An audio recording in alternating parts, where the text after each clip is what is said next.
Les triplés se lèvent au tribunal pour défendre leur mère. Le juge réalise qu'il est le père qui les a abandonnés. Votre honneur. La petite voix de Malik fendit le silence de la salle d'audience. Le garçon de 7 ans se leva si brusquement que sa chaise bascula. S'il vous plaît, ne prenez pas notre maman. Un murmure parcourut l'assistance. Tasha, paniquée, tira sur sa manche. Malik, assieds-toi, je t'en prie. Mais Maya bondit à son tour, les yeux pleins de larmes. C'est la meilleure maman du monde. Si vous la prenez, c'est nous que vous prenez aussi. Le juge Wright se figea. Les visages des enfants, ces mêmes yeux vifs, ce menton obstiné, réveillèrent quelque chose de profond en lui. Il serra son maillet sans l'abattre. Au lieu de cela, il resta pétrifié, comme s'il contemplait l'écho de lui-même. Le procureur tenta d'intervenir. Votre honneur, c'est hautement inapproprié. Mais alors, le petit Mika se leva à son tour, tenant dans ses mains tremblantes une feuille de papier. Elle m'aide à étudier tous les soirs. J'ai eu 100 en maths grâce à elle. S'il vous plaît, ne dites pas qu'elle est une mauvaise mère. La salle se figea. Les larmes de Tasha jaillirent. Le juge Wright se racla la gorge, la voix vacillante. Silence dans cette cour. Mais personne ne pouvait oublier ce que les enfants venaient de déclarer. Ce matin-là, bien avant le tribunal, la journée de Tasha avait déjà basculé. Au Miller's dîner, elle essayait d'équilibrer ses plateaux d'une main tout en gardant un œil sur les triplés, assis sagement dans une banquette du fond. Elle priait pour que son patron ne les remarque pas.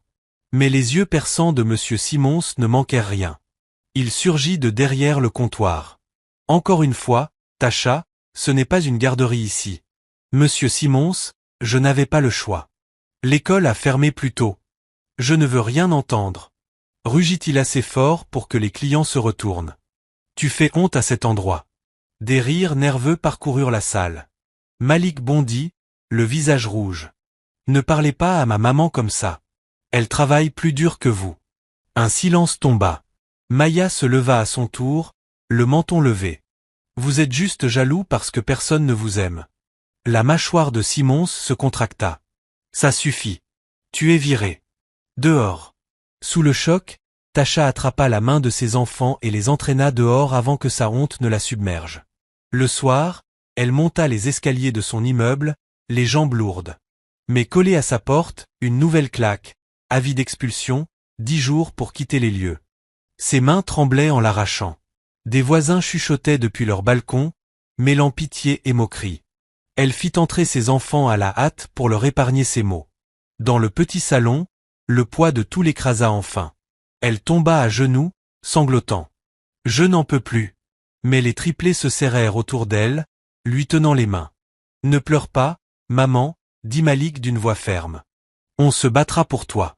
On ne les laissera jamais nous séparer, ajouta Maya. Mika murmura la dernière promesse. On était soldats, maman. Et les soldats n'abandonnent jamais. Cette nuit-là, Tasha comprit que ses enfants étaient petits, mais qu'ils étaient sa force. Et que le monde allait découvrir jusqu'où des enfants de 7 ans pouvaient aller. Le lendemain, les coups frappés à la porte firent trembler les murs.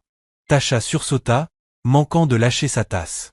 Malik ouvrit avant qu'elle ne puisse l'en empêcher. Sur le seuil se tenait Monsieur Givant, le propriétaire. Le ventre tendu sous sa chemise, le visage tordu de mépris. Le loyer, Madame Johnson. En fait, il est déjà en retard. Sa voix résonna dans le couloir, assez fort pour les voisins. S'il vous plaît, Monsieur Givant, commença Tasha. Il l'interrompit d'un geste brusque. Assez d'excuses. Je vous ai donné assez de chance. Vous et vos 3 mômes dehors dans 10 jours. Pas d'argent, pas de logement. Maya s'avança, le menton haut, les poings serrés. N'osez pas parler à notre maman comme ça. Petite, tu ferais mieux d'apprendre le respect, ricana Givant. Le respect, elle l'a mérité, répliqua Maya, la voix tremblante mais ferme. Vous intimidez les gens parce que vous êtes méchants. Les voisins, attroupés dans l'escalier, murmurèrent, choqués. Le visage de Givant vira au rouge. Contrôlez vos gosses avant que j'appelle les services sociaux. Ce serait mieux pour eux de toute façon. À ces mots, Malik s'avança d'un bond, se plantant devant sa mère. Vous ne savez rien de nous. Maman travaille plus dur que tout le monde ici. Bouge de là, gamin, grogna Jivan. Il se pencha tout près, mais Malik ne broncha pas.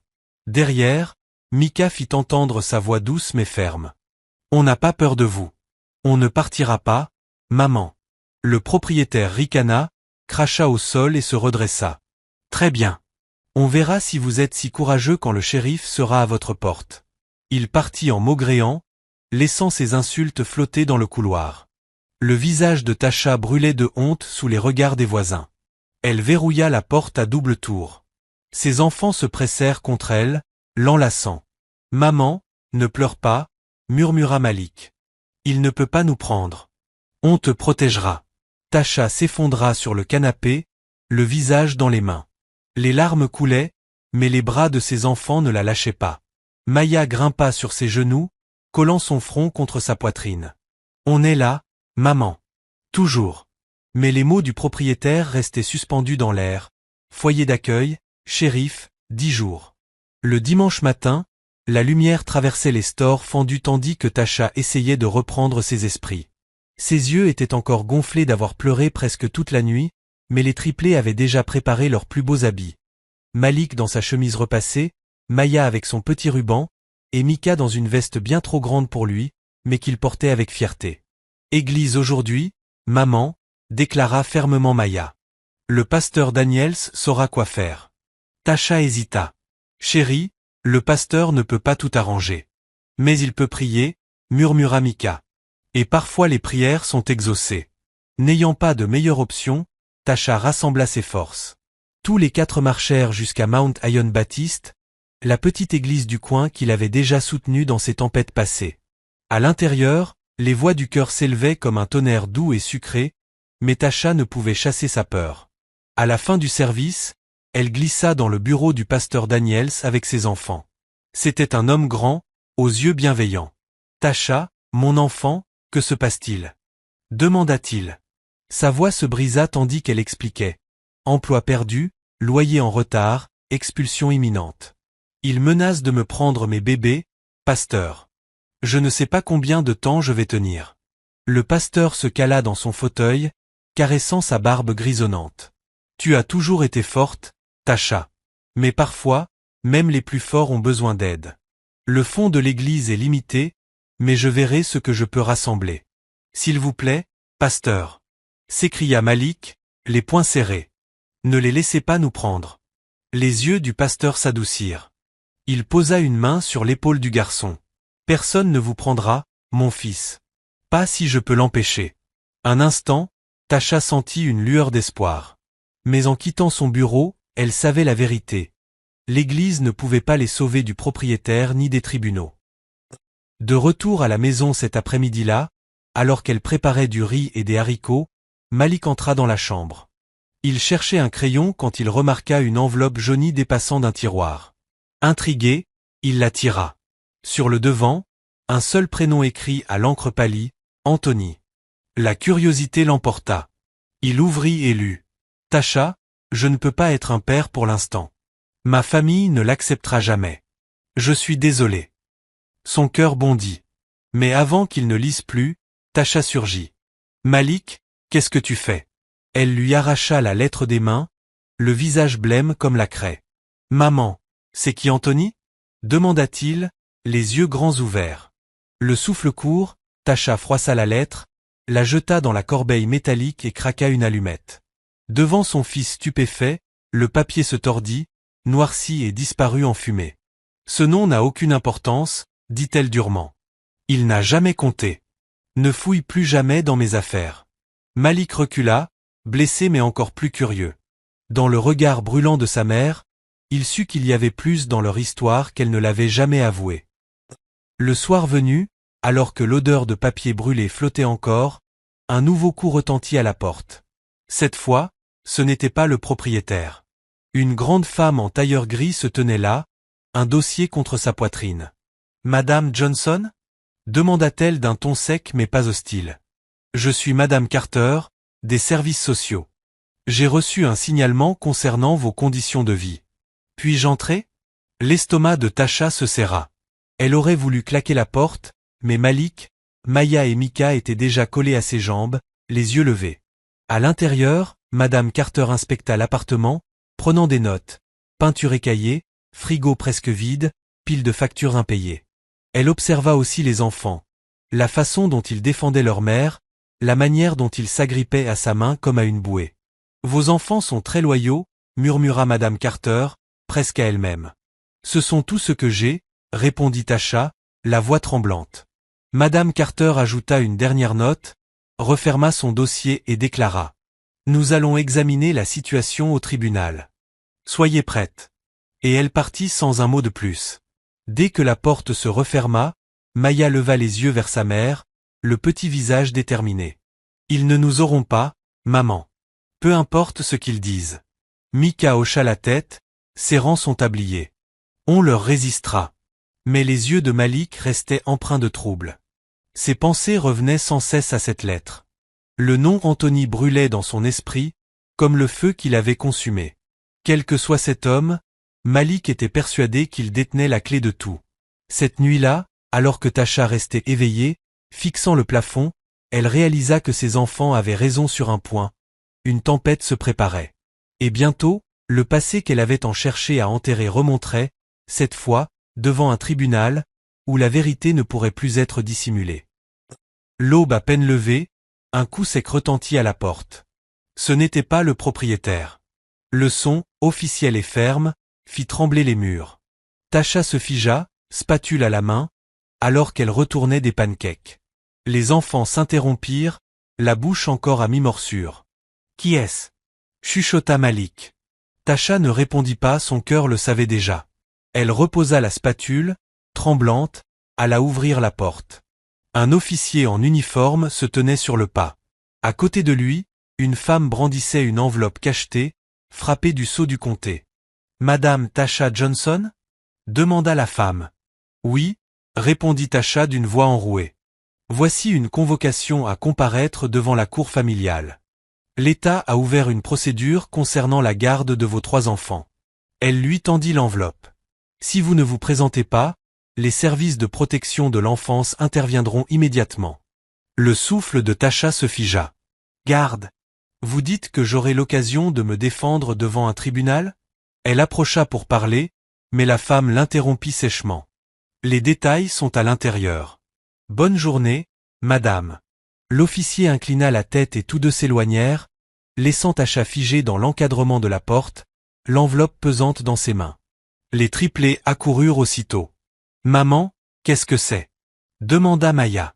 Tasha s'effondra sur le canapé, déchirant l'enveloppe.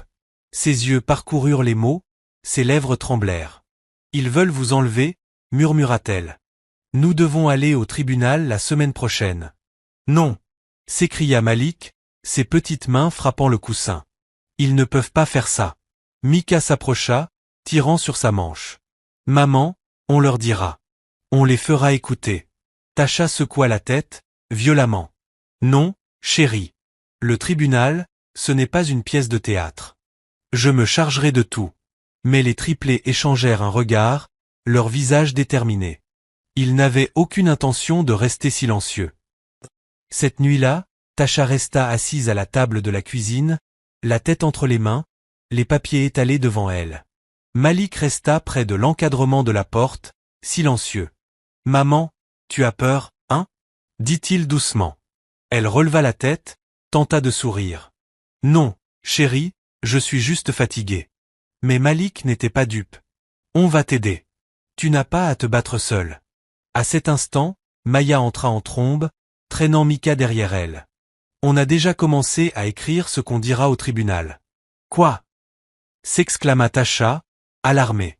Maya jeta sur la table un papier de cahier froissé griffonné d'une écriture enfantine. « Or Mama is the best mama in the world. » Le cœur de Tasha se serra, les larmes lui montèrent. « Vous ne comprenez pas.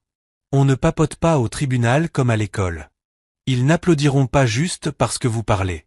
Alors on leur fera écouter, » répliqua Maya, têtue comme toujours. Mika, d'une voix douce mais assurée, tira sur sa manche. « S'ils n'écoutent pas, ils n'entendront que des mensonges sur toi. On doit dire la vérité. » Les larmes coulèrent sur le visage de Tasha. Elle les enlaça, si fort qu'ils peinaient à respirer. Oh mes bébés! Vous êtes bien trop courageux pour ce monde. Les jours suivants, l'atmosphère dans l'appartement changea. Là où régnait le désespoir, on sentait désormais une formidable détermination. Les triplés transformèrent la table de la cuisine en salle de tribunal d'entraînement. Malik se tenait debout sur une chaise, frappant une cuillère en plastique comme un maillet. Objection. Ma maman travaille dur chaque jour pour prendre soin de nous. Maya leva les yeux avec une moue. Tu ne peux pas dire objection à chaque phrase. Faut raconter une histoire. Puis, se levant, elle s'adressa à un juge imaginaire. Votre honneur, tous les soirs maman nous berce, même quand elle est fatiguée. Elle ne nous fait jamais sentir qu'on est sans amour.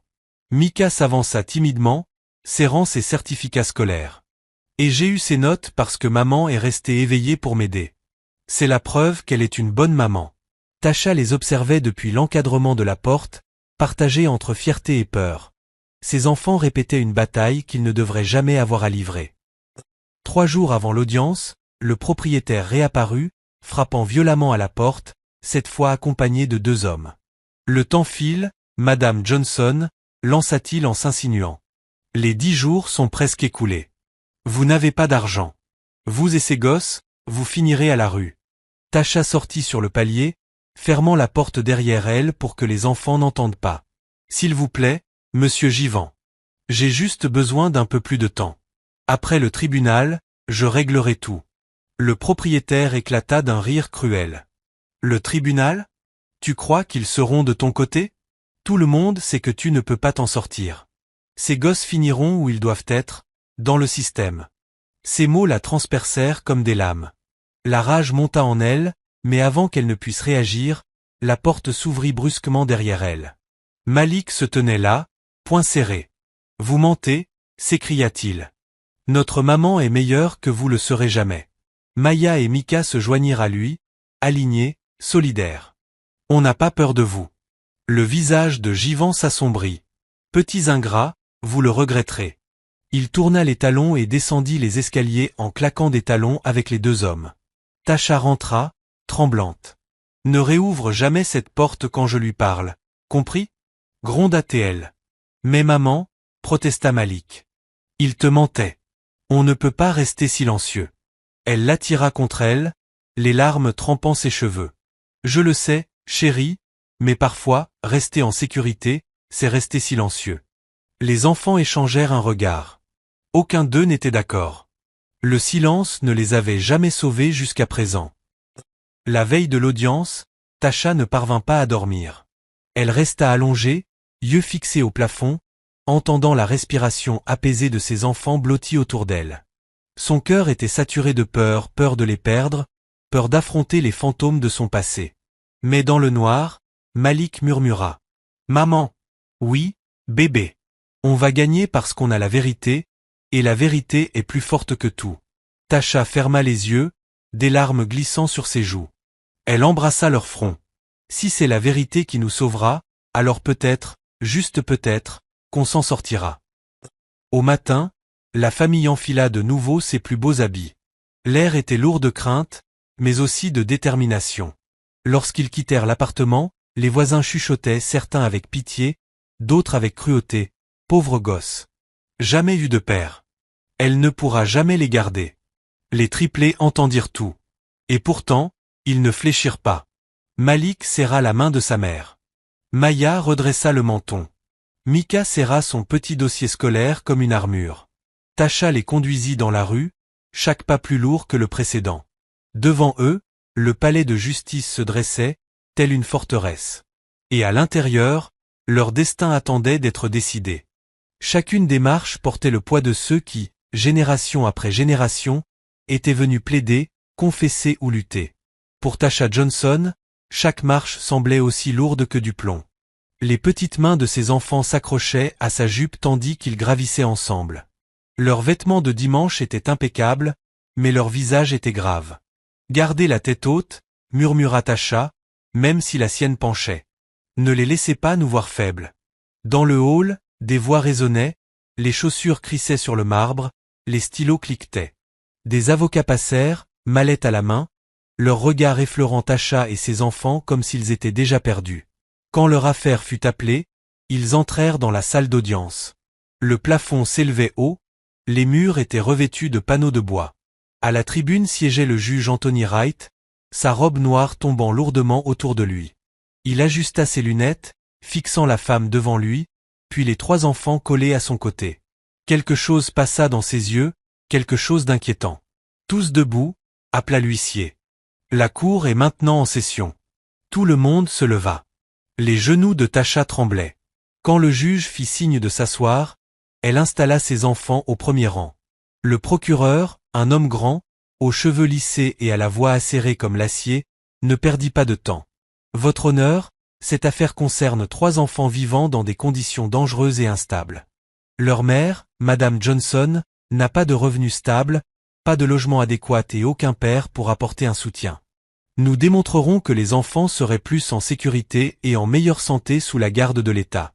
Les petits poings de Maya se serrèrent à l'évocation de « pas de père ». Micah se rapprocha de Tasha. Malik fixa l'homme du regard, la mâchoire crispée par la colère. Le procureur appela le premier témoin. À l'horreur de Tasha, c'était Monsieur Givant, le propriétaire. Il s'avança avec assurance jusqu'au banc des témoins, tirant sur sa cravate. Votre honneur, cette femme n'a pas payé son loyer depuis des mois. Ses enfants courent dans les couloirs, bruyants et sans surveillance.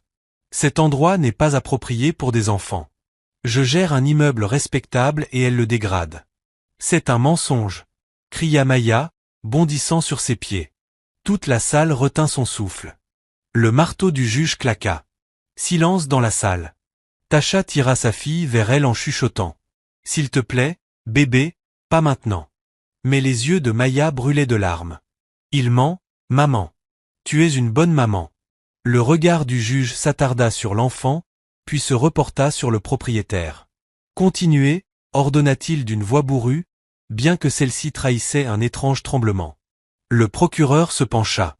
Donc, monsieur Givant, selon vous, ces enfants seraient mieux ailleurs. Absolument, répondit le propriétaire, un sourire moqueur aux lèvres. N'importe où serait mieux qu'avec elle. Ces mots frappèrent Tasha comme des couteaux. Elle voulait disparaître dans le sol. Alors qu'elle allait réagir, Malik se leva. Sa voix, petite mais inébranlable, résonna dans la salle silencieuse.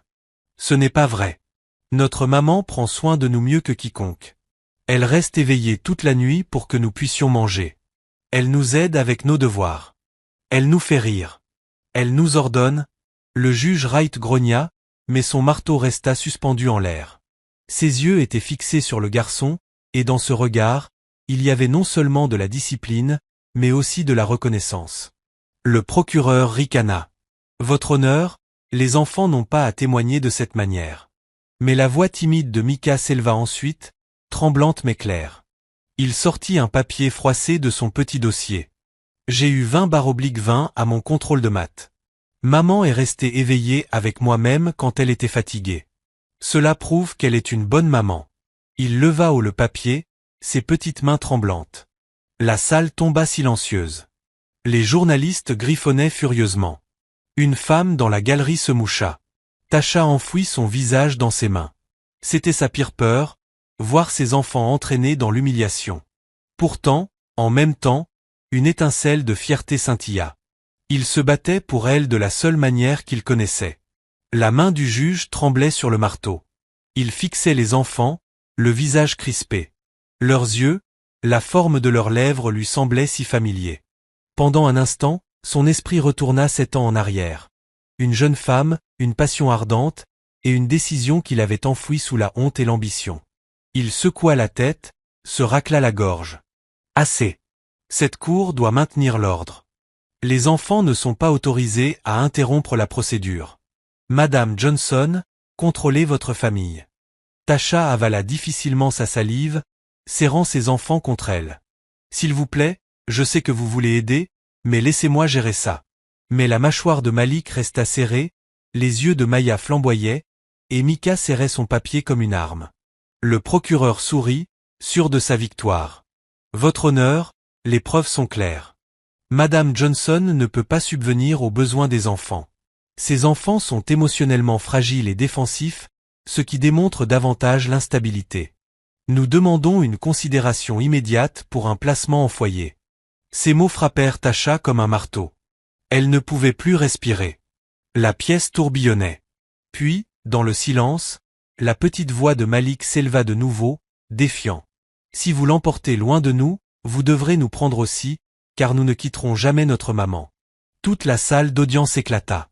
Soupirs, murmures, cris. Le juge claqua son marteau, mais sa propre maîtrise s'effritait. Il fixa les enfants, la gorge serrée, le cœur lourd d'une vérité qu'il ne pouvait plus ignorer. Pour la première fois de sa longue carrière, le juge Anthony Wright sentit le marteau lui échapper des mains.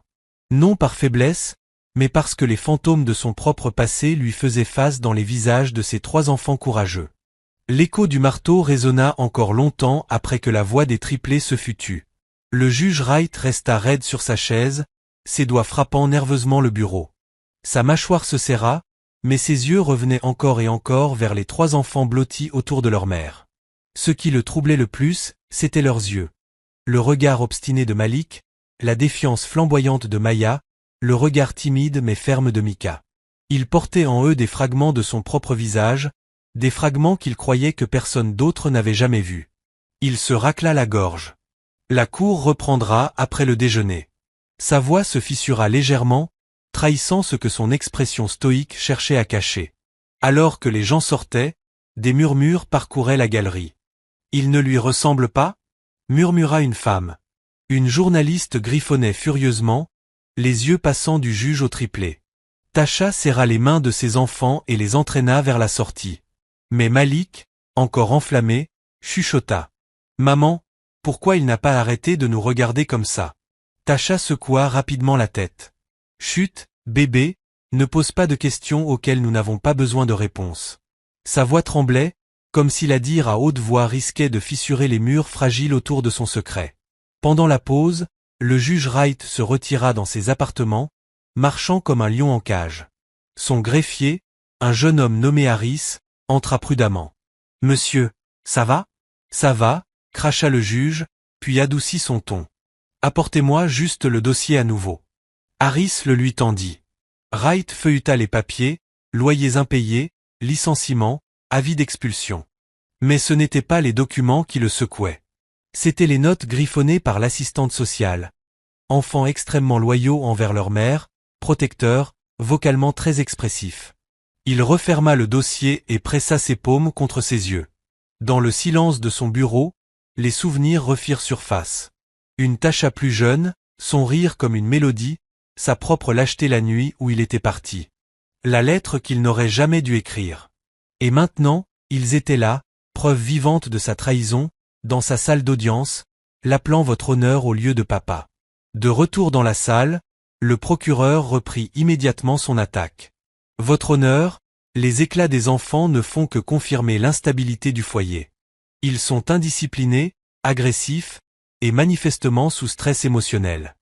Ce n'est pas juste, s'exclama Maya avant de pouvoir se retenir. Ses joues rougirent, mais ses yeux restèrent fixés sur le procureur.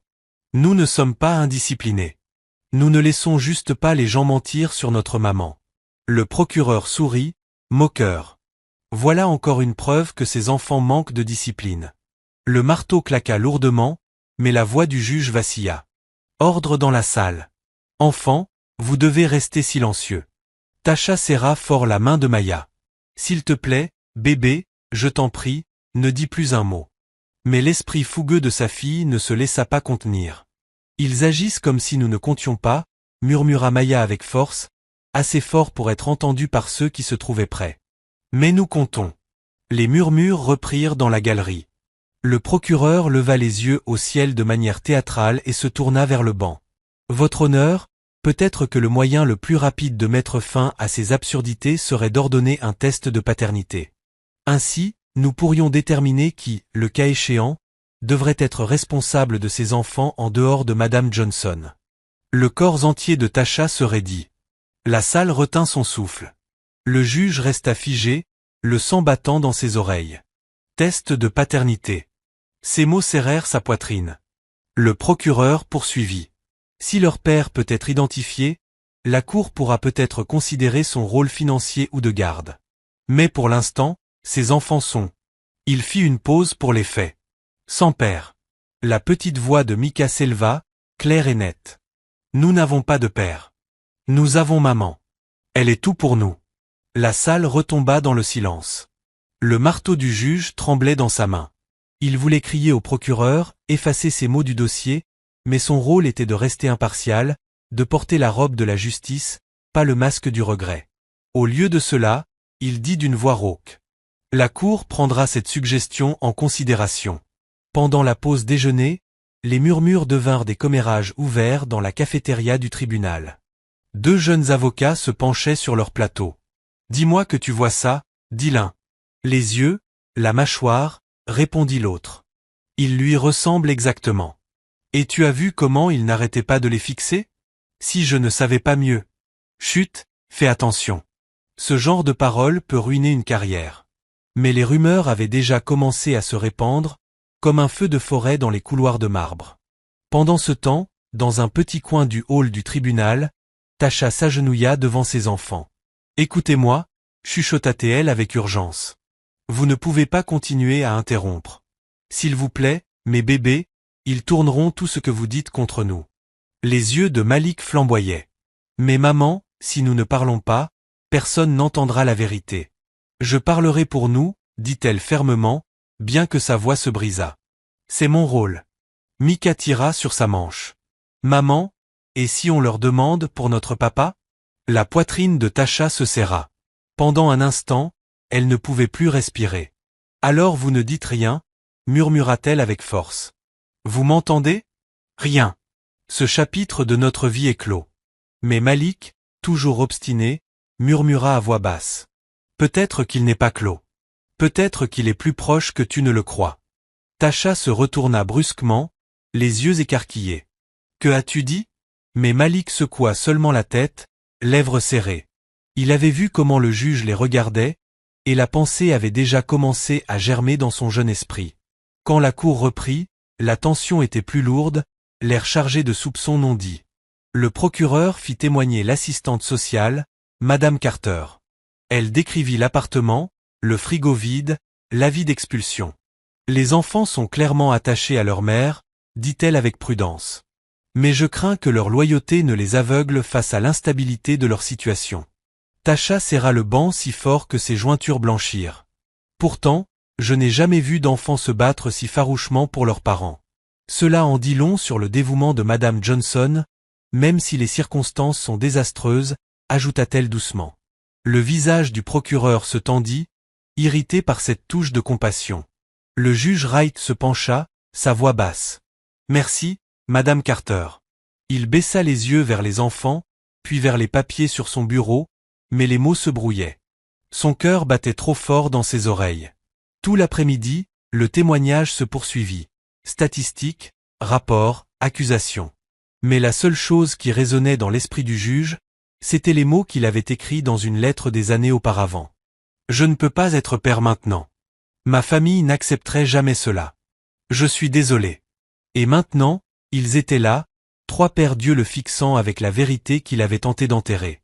Lorsque le marteau tomba à la fin de la journée, le juge Wright parla d'une voix plus rauque que d'habitude. « La cour reprendra demain matin. » Il se leva rapidement, regagnant ses appartements avant que quiconque puisse voir la tempête se former sur son visage. Derrière lui, les enfants s'accrochaient à leur mère, murmurant des promesses. « Ne t'inquiète pas, maman. Nous ne cesserons jamais de nous battre pour toi. » Mais même tandis que Tasha les serrait contre elle, son cœur savait que la bataille ne faisait que commencer. Le deuxième matin au tribunal commença dans un brouhaha de murmures. Les journalistes remplissaient la galerie, leurs appareils photo claquant à chaque fois que Tasha et ses enfants entraient. Des voisins étaient venus aussi, les yeux curieux, attendant de voir si la mère jugée inapte perdrait tout. Tasha tremblait en redressant le col de Malik et en lissant le ruban de Maya. « Souvenez-vous, » murmura-t-elle. « Pas d'interruption aujourd'hui. Promettez-moi. » Mais Malik la regarda droit dans les yeux. « S'il ment, maman, je ne resterai pas silencieux. » Sa poitrine se serra. Elle ne répondit pas. Elle connaissait trop bien ses enfants. Lorsque le juge Wright entra, son regard balaya de nouveau les enfants. Il tenta d'enterrer l'éclair de reconnaissance, mais il le rongeait comme une faim. Le huissier appela au silence. Le procureur se leva. Votre honneur, aujourd'hui nous appelons un témoin critique qui peut confirmer l'incapacité de mademoiselle Johnson à offrir un environnement sûr pour ses enfants. Monsieur Harold Givant, le propriétaire. L'homme s'avança vers le banc, ajustant sa cravate comme s'il se préparait pour un défilé. Il sourit à Tasha, puis se renversa dans la chaise comme s'il possédait la salle. Monsieur Givant, commença le procureur, veuillez informer la cour du comportement de madame Johnson en tant que locataire. Avec plaisir, répondit Givant, la voix pleine de malice. C'est une chroniqueuse des retards de paiement, toujours à supplier pour des délais, toujours avec des excuses. Les enfants courent dans les couloirs, crient, frappent aux portes des voisins. Je les ai vus fouiller dans les poubelles pour trouver à manger. Tasha inspira fortement. Ce n'est pas vrai. Silence, mademoiselle Johnson, avertit le juge, bien que sa voix manquât de sa force habituelle. Givant se pencha en avant, savourant le moment. Elle est un danger pour ses enfants. Elle ne peut pas payer l'électricité, le loyer, elle ne peut pas remplir le frigo. Franchement, elle est inapte. Ses enfants méritent mieux. Le procureur hocha la tête. Merci, monsieur Givant. Pas d'autres questions. Le juge se tourna. Mademoiselle Johnson, avez-vous des questions pour ce témoin? Avant que Tasha ne puisse répondre, Malik bondit sur ses pieds, poing serré. Il ment. Le marteau claqua. Silence. Aboya le juge Wright. Mais Malik ne s'arrêta pas. Nous ne fouillons pas dans les poubelles. Maman fait en sorte que nous mangions chaque soir, même si elle ne mange pas. Elle a faim pour nous, et il le sait. La salle retint son souffle. La voix du garçon résonnait plus fort que les arguments de n'importe quel avocat. Maya se leva ensuite, les yeux flamboyants. Il déteste juste maman parce qu'elle a demandé plus de temps. Il ne se soucie pas de nous. Il ne pense qu'à l'argent. Mika, bien que tremblant, s'avança lui aussi. Il serra son dossier de certificat et cria. Regardez, vous pensez que des enfants qui fouillent dans les poubelles gagnent des prix? Ma maman nous fait étudier. Elle nous rend fiers. La galerie éclata en murmures. Certains essuyaient leurs larmes, d'autres secouaient la tête, choqués. Silence. Tonna enfin le juge Wright, son marteau frappant lourdement. Mais même en grondant, ses yeux restaient fixés sur les enfants. Leur courage traversait sa robe, perçait son armure d'autorité. Le procureur ricana. Votre honneur, cette démonstration prouve mon point. Ces enfants sont indisciplinés, agressifs et manipulés par leur mère. Manipulés? S'écria Tasha, se levant enfin. Vous croyez que je leur ai dit de parler ainsi? Ils parlent parce qu'ils m'aiment. Parce qu'ils voient la vérité. Sa voix se brisa et des larmes coulèrent sur ses joues. Ne les punissez pas pour se battre pour ce qui est juste. Le marteau du juge tomba à nouveau. Maîtrisez votre famille, Madame Johnson. Une autre éclat de voix et je ferai évacuer la salle. Mais à l'intérieur, les mains du juge Wright tremblaient. Il ne pouvait effacer l'image de leur visage. Petit guerrier, courageux et intrépide. Il se souvint d'une autre salle d'audience, il y a longtemps, au début de sa carrière. Comment son ambition l'avait fait choisir le statut plutôt que l'amour. Une éclair de souvenir le saisit. Tasha, des années plus jeune, tenant un nouveau-né dans ses bras. Son cœur s'était serré alors, mais il était parti, se disant que c'était pour le mieux. Maintenant, ses enfants se tenaient devant lui, défendant la femme qu'il avait abandonnée. La sonnerie de la pause retentit et la salle s'anima de chaos. Les journalistes se précipitèrent vers leur téléphone. Les voisins chuchotaient plus fort que jamais. Il lui ressemble tellement. Siffla l'un. Regardez les yeux du garçon. Le juge Wright regagna ses appartements, claquant la porte derrière lui. Il marchait furieusement, retirant ses lunettes. Son reflet dans la fenêtre le renvoyait, plus vieux, plus fatigué, mais indéniablement lié aux enfants dehors. « Que ai-je fait » murmura-t-il dans la pièce vide. Pendant ce temps, dans le hall du tribunal, Tasha serra les épaules de ses enfants. « Pourquoi avez-vous fait ça? Pourquoi ne pouvez-vous pas rester silencieux? » Parce qu'il mentait, maman, répondit Malik, la voix tremblante de colère. On ne pouvait pas le laisser s'en sortir. Les larmes de Tasha coulèrent. Elle les serra tous contre elle, leurs petits corps pressés contre le sien. Je suis tellement fière de vous, murmura-t-elle. Mais j'ai aussi peur. Ces gens, ils ne jouent pas franc jeu. Ma redressa le menton. Alors, nous allons juste crier plus fort. Ils ne pourront pas nous ignorer pour toujours. Mika hocha la tête, serrant sa taille. Ils ne te prendront jamais, maman. Jamais. Tasha pressa son visage contre leurs cheveux, priant en silence. Quand la cour reprit, le procureur appuya plus fort. Votre honneur, clairement cette mère n'a aucun contrôle. Les enfants perturbent les procédures. Ils manquent de respect à l'autorité. Je renouvelle ma demande de test ADN, afin que cette cour puisse au moins déterminer si un père existe et peut fournir une structure. Les mots pesaient lourd. La gorge du juge Wright se serra. Ses yeux tombèrent sur son marteau, mais sa main ne bougea pas. ADN, père, vérité. Son secret se rapprochait à chaque respiration. Le marteau tomba enfin. La cour prendra cette demande en considération. Audience levée pour aujourd'hui. Sa voix tremblait tellement que même le huissier le regarda, surpris. Il se leva rapidement, sa robe tourbillonnant, ses yeux détournés de Tasha et des enfants. Mais lorsqu'il passa, le regard de Malik croisa le sien, et à cet instant, le regard obstiné du garçon fut comme un miroir, reflétant tout ce que le juge Wright avait tenté d'enterrer. Cette nuit-là, de retour dans leur petit appartement, Tasha resta assise en silence. Les triplés se blottissaient près d'elle, murmurant leurs plans pour ce qu'ils diraient demain. Mais l'esprit de Malik était ailleurs. Il repassait la façon dont le juge les avait regardés, la manière dont sa main avait tremblé. Enfin, il murmura à ses sœurs. Je pense que cet homme est notre papa. Les yeux de Maya s'écarquillèrent. Mika inspira fortement, et dans le silence qui suivit, le poids de ses mots tomba comme un tonnerre avant la tempête. Le marteau claqua comme un coup de tonnerre. La cour l'autorisera, annonça le juge Wright, la voix hésitante. Les enfants pourront chacun parler brièvement sous la supervision de leur mère. Un souffle parcourut la galerie. Les journalistes se précipitèrent vers leurs stylos. Les avocats murmurèrent, stupéfaits qu'un juge en exercice laisse 3 enfants de 7 ans s'adresser à la cour. Mais le juge Wright ne pouvait se retenir. Il devait entendre leur voix, non comme des interruptions, mais comme des témoignages. Le visage de Tasha pâlit. Votre honneur, s'il vous plaît. Ce ne sont que des enfants. Parfois, les enfants voient la vérité plus clairement que les adultes, dit le juge Wright, la fixant avec des yeux qui trahissaient trop. Procédez. Le huissier apporta un petit tabouret pour Malik, qui y grimpa nerveusement. Il se tint droit, le torse gonflé, essayant de paraître plus âgé qu'il ne l'était. Indique ton nom, fils, dit le procureur moqueur.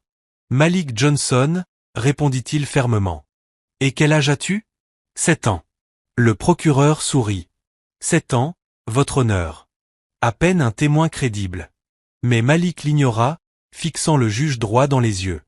Je ne sais pas ce que crédible veut dire, mais je sais que ma maman travaille plus dur que quiconque. Elle nettoie les maisons des gens. Elle travaille au dîner. Parfois, elle ne mange même pas pour que nous puissions manger. Elle ne nous laisse jamais manquer de rien. C'est ce qu'une vraie maman fait. La galerie murmura. Certains hochèrent la tête, d'autres essuyèrent leurs yeux. La voix de Malik devint plus forte, plus assurée. Vous dites qu'elle est inapte. Vous ne savez rien. C'est la personne la plus forte du monde, et je me battrai contre quiconque dira le contraire, même vous, dit-il en fixant le procureur, poing serré. Objection. Cracha le procureur. Rejeté, répondit rapidement le juge Wright, son marteau tremblant dans sa main. Tasha se couvrit le visage, submergée par la fierté et la peur à la fois. Vint ensuite Maya. Elle monta sur le tabouret, son ruban glissant de ses cheveux, mais le menton haut. Indique ton nom, murmura le procureur. Maya Johnson, et j'ai 72. Elle se tourna vers le juge, les yeux féroces. Je sais que vous pensez tous que ma maman est faible parce qu'elle n'a pas de mari, mais elle est plus forte que 3 maris réunis.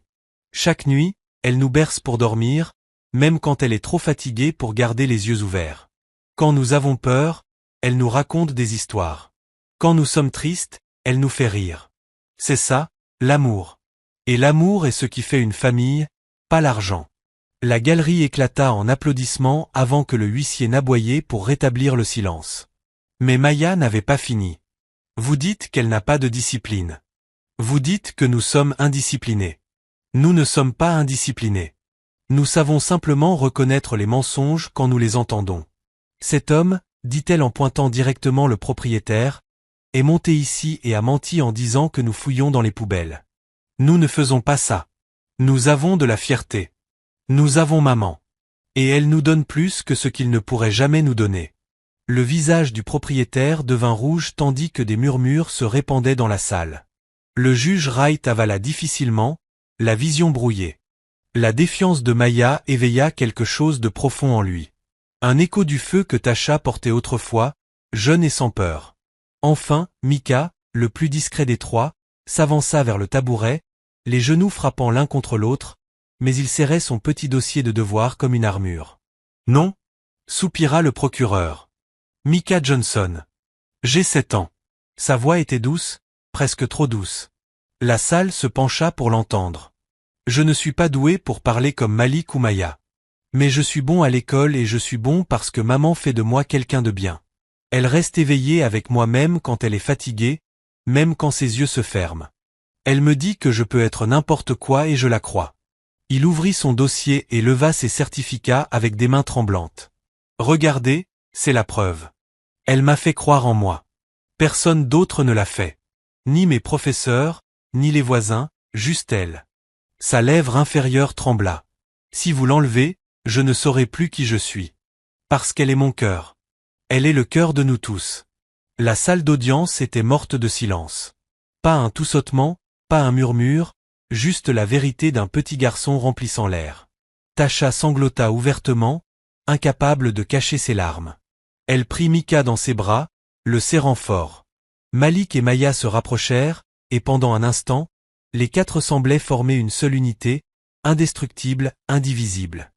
Le procureur paniqua, sa confiance vacillant. Votre honneur, ces enfants sont émotionnels, facilement influençables. Facilement influençables ? Hurla Malik en se dégageant de l'emprise de sa mère. Nous n'avons pas besoin d'être influencés. Nous savons la vérité. Vous ne l'aimez juste pas. Ordre. Aboya le juge, son marteau claquant, mais sa propre voix tremblait. La galerie était maintenant vivante, bourdonnant de murmures. Ils sont incroyables. Ces enfants l'aiment plus que la vie elle-même. Ils ne vous ressemblent pas au juge ? Le dernier murmure se répandit comme une traînée de poudre. Une journaliste le nota, puis une autre. Bientôt, toute la salle bruissait de suspicion. Le procureur ajusta sa cravate, lançant un regard noir à Tasha. Votre honneur, ce cirque ne prouve rien. Au contraire, il montre que Madame Johnson manipule ses enfants pour faire du théâtre. Je renouvelle ma demande de test de paternité afin que la cour puisse identifier leur père, quel qu'il soit. Les mots transpercèrent Tasha comme une lame. Non, cria-t-elle. Ne les traînez pas dans cette humiliation. Leur père est parti. Il n'a pas d'importance. Mais les enfants se regardèrent, puis regardèrent le juge. Malik murmura. Peut-être qu'il n'est pas parti. Le juge Wright se raidit, la poitrine serrée. Il voulait rejeter la motion, faire taire le procureur, mettre fin à ce procès ici même. Mais son devoir de juge pesait lourd. Et plus profondément encore, sa conscience, la part de lui qui connaissait la vérité, ne pouvait plus rester enterrée. Il frappa faiblement du marteau. La cour prendra cette affaire en considération. Audience ajournée jusqu'à demain. Alors que les gens sortaient, les murmures s'amplifièrent. Il lui ressemble tellement. Ça pourrait être vrai ? Et si le juge était leur père ? Le juge Wright se leva rapidement, sa robe tourbillonnant autour de lui. Il évita leurs yeux, évita leurs questions. Mais lorsqu'il passa près des enfants, le regard de Malik s'accrocha au sien. Vif, inflexible, presque accusateur. Pour la première fois depuis des décennies, le juge Wright se sentit comme celui sur le banc des accusés. Ce soir-là, dans leur appartement exigu, les triplés se blottirent près de leur mère. Tasha était pâle, les mains tremblantes alors qu'elle pliait leurs vêtements pour le lendemain. « Maman, dit doucement Malik. Pourquoi le juge nous fixe-t-il comme ça ? Ne me pose pas cette question, répliqua Tasha trop vite, la voix brisée. Maya se pencha. C'est notre papa? Tasha se figea. Le silence s'étira, lourd, insupportable. Enfin, elle murmura. Ne dis jamais ça à nouveau. Tu m'entends? Ne dis jamais ça. Mika murmura à son tour. Mais maman, et si c'était vrai? Les larmes de Tasha tombèrent sur le t-shirt plié dans ses mains. Elle ne dit rien. Et dans ce silence, les enfants comprirent la réponse. Le tribunal était plus bruyant que jamais ce matin-là. Les journalistes envahissaient les marches, micro en main, voix s'élevant dans une frénésie. Juge Wright, êtes-vous lié aux enfants? Les triplés Johnson vous ressemblent-ils exprès ou est-ce une coïncidence? Votre honneur, allez-vous vous récuser? La mâchoire du juge Wright se serra alors qu'il passait au milieu de la mer de caméras. Jamais il n'avait été interrogé ainsi de toute sa carrière. À l'intérieur, les couloirs en marbre bourdonnaient des mêmes rumeurs. Les secrétaires chuchotaient dans les coins. Le greffier jetait des regards furtifs en le voyant passer. Dans ses appartements, il claqua la porte. Son greffier, Harris, le suivit nerveusement. Monsieur, la ressemblance. Les gens en parlent. Ils disent que ça suffit. Wright explosa. C'est une coïncidence. Juste une coïncidence. Mais le tremblement dans sa voix le trahissait. Dans la salle d'audience, Tasha était raide, assise au premier rang, ses enfants collés à ses côtés. Elle avait entendu les rumeurs aussi. Les regards, les murmures, chacun coupant comme du verre. Ne les écoutez pas, murmura-t-elle avec force. Ils ne nous connaissent pas. Ils n'ont pas d'importance. Mais les yeux perçants de Malik remarquaient tout. La façon dont le juge évitait leurs regards, la manière dont ses mains tremblaient sur le marteau. Malik se pencha vers ses sœurs. Il cache quelque chose. Je le sais. Maya fronça les sourcils. Et s'il l'était vraiment? Ne le dis pas. Siffla Tasha en entendant. Tu m'entends? N'ose pas le dire. Sa voix était tranchante, mais ses mains tremblaient. Lorsque le tribunal reprit, le procureur se leva avec un sourire suffisant. Votre honneur, la situation se détériore. Le chaos public éclate. Ces enfants sont indisciplinés. Leur mère est inapte. Et maintenant, les spéculations menacent l'intégrité de cette salle d'audience. Le moyen le plus rapide de régler cela est évident. Un test de paternité. Des exclamations parcoururent la galerie. Les journalistes griffonnèrent plus vite. Tasha se leva d'un bond. Non, n'osez pas les entraîner dans cette humiliation. Ils n'ont pas besoin d'un père. Ils m'ont déjà. Le procureur sourit en coin. Chaque enfant a besoin d'un père, Madame Johnson. Ou au moins de la vérité à son sujet. La main du juge Wright trembla sur le marteau. Il ouvrit la bouche, mais aucun mot ne sortit. Il sentit tous les yeux braqués sur lui, exigeant une réponse. Puis cela arriva. Alors que le procureur parlait sans fin, Maya chancela soudain sur son siège, son petit corps s'effondra en avant, sa tête heurtant le banc d'un bruit sourd. « Maya !» cria Tasha. La salle d'audience explosa dans le chaos. Les gens se levèrent en criant. Malik et Mika tombèrent à genoux près de leur sœur. « Maya, réveille-toi. S'il te plaît, réveille-toi. » Sanglota Malik en secouant son bras. Avant que quiconque puisse bouger, le juge Wright se leva d'un bond. Il jeta son marteau de côté et sauta du banc, sa robe flottant derrière lui. Il s'agenouilla près de la fillette, tenant sa tête dans ses mains avec une tendresse surprenante. « Appelez une ambulance. » Aboya-t-il au huissier, la voix brisée. « Maintenant !» s'exclamèrent les journalistes, appareil photo braqué. Le juge sévère avait abandonné toute distance, toute contenance. À ce moment, il n'était plus juge. Il était un homme terrifié pour un enfant qui lui ressemblait trop. Les yeux de Maya s'ouvrirent faiblement. « Maman !» murmura-t-elle. « Je suis là, bébé. » Tasha sanglota, serrant la main de sa fille. Mais lorsqu'elle vit les mains du juge maintenant soutenant la tête de Maya, son cœur se serra de rage et de peur. « Ne la touche pas !» siffla-t-elle, voix basse mais tranchante. « Tu as perdu ce droit il y a 7 ans. » Les yeux de Wright vacillèrent, une douleur profonde y brillant. Mais il ne lâcha pas avant que les ambulanciers ne soulèvent doucement Maya sur une civière.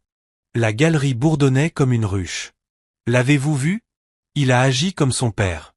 Il ne peut plus le cacher. » Le procureur bondit. « Votre honneur, cela prouve mon point. Vous êtes compromis. » Ces enfants vous affectent clairement personnellement.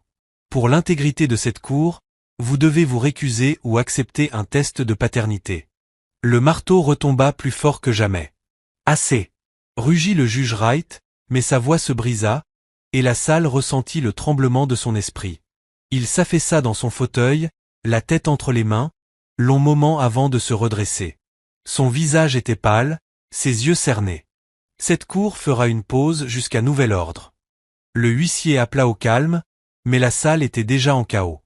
Journalistes criant, voisins haletants, avocats chuchotant. Plus tard, ce soir-là, dans la salle d'attente de l'hôpital, Tasha était assise avec Malik et Mika collés à ses côtés. Maya se reposait à l'intérieur, les médecins assurant qu'elle allait bien. L'épuisement pesait sur elle comme des chaînes. La mâchoire de Malik était serrée. « Maman, j'ai vu. » dit-il. La façon dont il a couru, la façon dont il la tenait. Il sait. Il sait qu'il est notre papa. Les larmes de Tasha tombèrent silencieusement. Elle ne pouvait plus le nier. Ni à elle-même, ni à ses enfants. Mais elle murmura encore. Ne le dis jamais à nouveau. N'ose pas. Certaines vérités font plus de mal que de bien. Mika tira doucement sur sa manche. Mais maman, les mensonges font mal aussi. Elle se détourna, incapable de répondre. Dans ses appartements privés, le juge Wright resta seul longtemps après que tout le monde soit parti. Les lumières de la ville brillaient à travers la fenêtre, mais son monde était noir. Sur son bureau, une vieille photographie sortit d'un tiroir secret. Tasha, beaucoup plus jeune, souriante. Il pressa la photo contre son front, ses épaules tremblant. « Dieu, pardonne-moi » murmura-t-il. « Ils sont à moi. Ils ont toujours été à moi. » Mais le pardon semblait lointain, et demain, le monde entier saurait ce qu'il avait passé 7 ans à tenter d'enterrer. La chambre d'hôpital était sombre, le bip régulier du moniteur cardiaque de Maya remplissant le silence. Elle remua dans son lit, son ruban glissant de ses cheveux, mais ses couleurs étaient revenues. Malik était assis à son côté, tenant sa main. Mika s'était recroquevillée sur une chaise près du pied du lit, serrant son petit dossier de certificat comme toujours.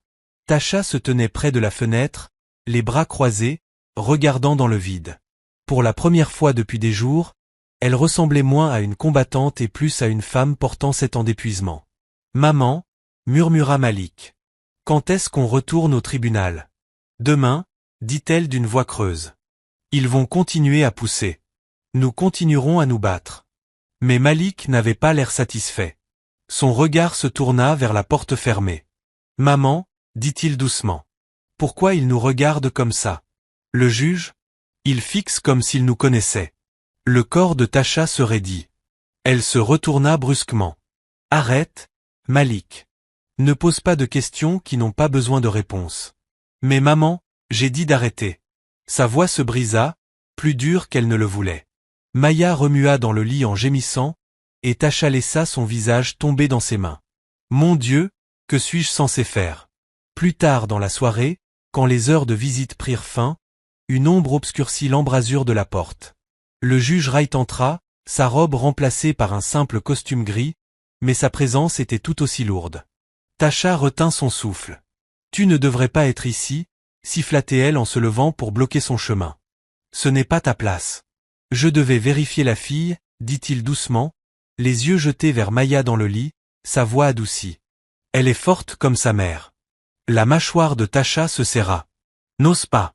N'ose pas faire semblant de t'en soucier maintenant. » Le juge referma la porte derrière lui, baissant la voix. « Tasha, s'il te plaît. Nous ne pouvons pas continuer ainsi. La vérité sortira, d'une manière ou d'une autre. » Ses yeux flamboyaient. « Tu n'as pas le droit de dire « nous ». Il n'y avait pas de « nous ». Il y avait moi, élevant seul 3 enfants pendant que tu te cachais derrière ta robe et ton nom de famille. Il tressaillit comme si elle l'avait frappé. « Tu crois que je n'ai pas souffert ? Chaque nuit je me demandais. » « Ne !» Elle l'interrompit. « N'ose pas parler de souffrance. C'est toi qui as choisi ça. Tu as choisi le silence. Tu m'as écrit une lettre et disparu. Tu nous as laissé nous noyer pendant que tu grimpais plus haut. » Sa voix tremblait de fureur. « Et maintenant tu veux jouer au sauveur. Reste en dehors de nos vies. » La gorge du juge Wright bougea, mais aucun mot ne sortit. Ses yeux passèrent au-delà d'elle, se posant sur les enfants. Malik, faisant semblant de dormir sur la chaise, observait tout à demi-clos. Quand le juge partit enfin, Tasha s'effondra dans la chaise, tremblante. Malik attendit que les pas disparaissent dans le couloir avant de parler. « Maman » murmura-t-il, la voix tremblante. « Pourquoi tu t'es battue comme ça? Pourquoi a-t-il dit que la vérité sortirait ?» La tête de Tasha se retourna vers lui, le visage pâle. « Tu n'as pas dormi. » Malik secoua la tête. « J'ai tout entendu. » Sa poitrine se souleva. Elle pressa ses mains sur son visage. « Seigneur, aide-moi. »« Maman !» Malik écarquilla les yeux. « Il est? Le juge est notre papa ?» Le silence s'étira lourd et long. Les larmes de Tasha glissèrent entre ses doigts. Enfin, elle murmura. « Oui. » Le monde de Malik bascula. Il recula, s'accrochant à la chaise pour garder son équilibre. « Tout ce temps, et tu ne nous l'as pas dit. Je voulais te protéger, sanglota-t-elle. Sa famille nous aurait détruits. Il est parti parce qu'il était lâche, pas parce que tu n'étais pas désiré. » Les petits poings de Malik se serrèrent. Astérisque alors pourquoi devrait-il décider de nos vies maintenant? Pourquoi devrait-il être? Parce que c'est comme ça que le monde fonctionne, bébé. Les gens comme lui obtiennent du pouvoir, et les gens comme nous sont punis. Non, chuchota Malik avec force. Pas cette fois. S'il est notre papa, alors c'est lui qui devrait avoir honte, pas nous. Le lendemain matin, Maya fut autorisée à sortir de l'hôpital. Ils rentrèrent à leur appartement, mais l'air était lourd de vérités non dites. Malik n'arrêtait pas de jeter des regards à sa mère, les yeux remplis de questions auxquelles elle ne pouvait plus répondre. Maya et Mika le remarquèrent aussi, sentant le changement. Au petit déjeuner, Maya demanda doucement. « Maman, c'est vrai? Le juge ?» Tasha laissa tomber sa cuillère. Son silence était une réponse suffisante. « Il nous a regardés pleurer toutes ces années. Il t'a laissé lutter, » murmura Mika. « Mais peut-être qu'il peut nous aider maintenant. »« Non » dit Malik brusquement en frappant du petit poing sur la table. « Il ne nous mérite pas. » Les larmes de Tasha coulèrent de nouveau. Elle tendit la main à travers la table et réunit les 3 mains dans les siennes. « Écoutez-moi. Quoi qu'il arrive au tribunal, vous êtes à moi. Vous m'entendez? Vous êtes à moi. Cet homme peut partager votre sang, mais il n'est pas votre père. Je suis votre mère, et c'est tout ce qui compte. » Pourtant, au plus profond d'eux-mêmes, chacun des enfants sentit le sol bouger. La vérité avait tout changé. Ce jour-là, dans ses appartements, le juge Wright était seul, fixant un ordre du tribunal rédigé par le procureur demandant un test ADN officiel. Son greffier flottait nerveusement. « Monsieur, allez-vous signer ?» Les mains du juge tremblaient. Il pouvait à peine tenir le stylo. Signer signifiait s'exposer. Refuser signifiait que les soupçons le dévoreraient de toute façon. Enfin, il repoussa le papier. « Pas encore » murmura-t-il. Mais les murmures dans les couloirs s'intensifièrent. Les journalistes fouillaient son passé. Ses collègues le regardaient avec méfiance. Les murs semblaient se refermer sur lui. Ce soir-là, alors que les triplés se blottissaient autour de leur mère dans l'appartement plongé dans l'obscurité, Malik fit un serment. « Nous ne resterons plus silencieux, » dit-il avec force. « S'ils veulent la vérité, nous la donnerons.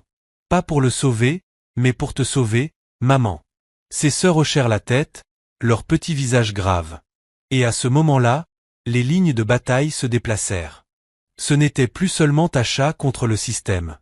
C'étaient les triplés contre l'homme qui était à la fois leur juge et leur père. La tempête approchait, et cette fois personne ne sortirait indemne. Le soleil du matin se leva froid et pâle sur le tribunal, mais les marches brûlaient du chaos. Les journalistes affluaient comme des abeilles, micro en avant, voix se chevauchant. « Juge Wright, allez-vous ordonner un test ADN aujourd'hui? Madame Johnson, est-il vrai que les triplés sont ses enfants? Les enfants, croyez-vous que le juge est votre père? » Tasha protégea ses enfants tandis que les caméras se rapprochaient. Malik repoussa un micro de son visage en fronçant les sourcils. « Reculez !» cria-t-il. Maya s'accrocha à la taille de sa mère tandis que Mika pressait son dossier de certificat contre sa poitrine comme un bouclier. Dans les couloirs, les murmures continuaient.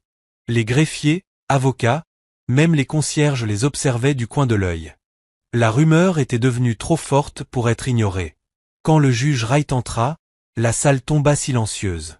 Mais ce n'était pas le silence respectueux de la routine. C'était le silence tendu de la suspicion.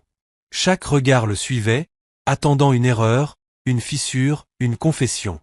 Debout, ordonna le huissier, bien que sa propre voix tremblât. Le regard du juge se posa instantanément sur les enfants, s'attardant juste un peu trop longtemps. Il força ses yeux vers le bas et s'éclaircit la gorge. Le tribunal est maintenant en séance. Le procureur se leva comme un homme qui croyait déjà avoir gagné. Son costume brillait sous les lumières, son sourire était tranchant comme du verre. Votre honneur, les spéculations sont désormais une distraction, non seulement pour cette affaire, mais pour l'intégrité de ce tribunal. Les murmures sont devenus des gros titres. Le peuple exige des éclaircissements. Je demande par la présente un test ADN immédiat ordonné par la Cour pour les triplés Johnson. Des exclamations parcoururent la galerie. Les journalistes griffonnèrent comme des fous. Tasha se leva d'un bond. Non. Vous ne transformerez pas mes enfants en animaux de cirque pour vos gros titres. Le procureur sourit en coin. Madame Johnson, la vérité n'est pas un cirque. Si vous êtes confiante, vous n'avez rien à craindre. Malik bondit à côté de sa mère. Elle n'a pas peur. Elle n'a juste rien à vous prouver. Le marteau claqua. Silence, tonna le juge Wright, mais sa propre voix tremblait, trahissant la tempête qui faisait rage en lui. Le procureur pressa davantage. Votre honneur, si vous tenez vraiment à la réputation de ce tribunal, vous devez accepter cette requête. Sinon, le peuple croira que vous cachez quelque chose. Ses yeux se plissèrent délibérément. Et si vous cachez quelque chose, votre honneur, peut-être n'êtes-vous plus impartial. La salle explosa en murmures. Il l'avait dit à voix haute. Il accusait le juge. Les genoux de Tasha fléchirent. Malik attrapa son bras, son petit visage déterminé. Maman, tiens-toi droite. Puis Maya, la voix tremblante mais forte, parla directement au banc.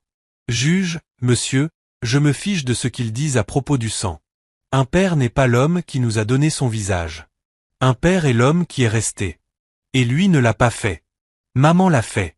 Donc vous pouvez tester notre sang autant que vous voulez. Cela ne changera pas la vérité. Mika se leva, tenant ses certificats. S'il était notre papa, pourquoi n'est-il pas venu à mon concours d'orthographe? Pourquoi n'a-t-il pas applaudi quand j'ai eu ses certificats? Pourquoi n'a-t-il pas essuyé les larmes de maman la nuit? Sa petite voix se brisa. Il n'était pas là. Elle, oui. C'est tout ce qui compte.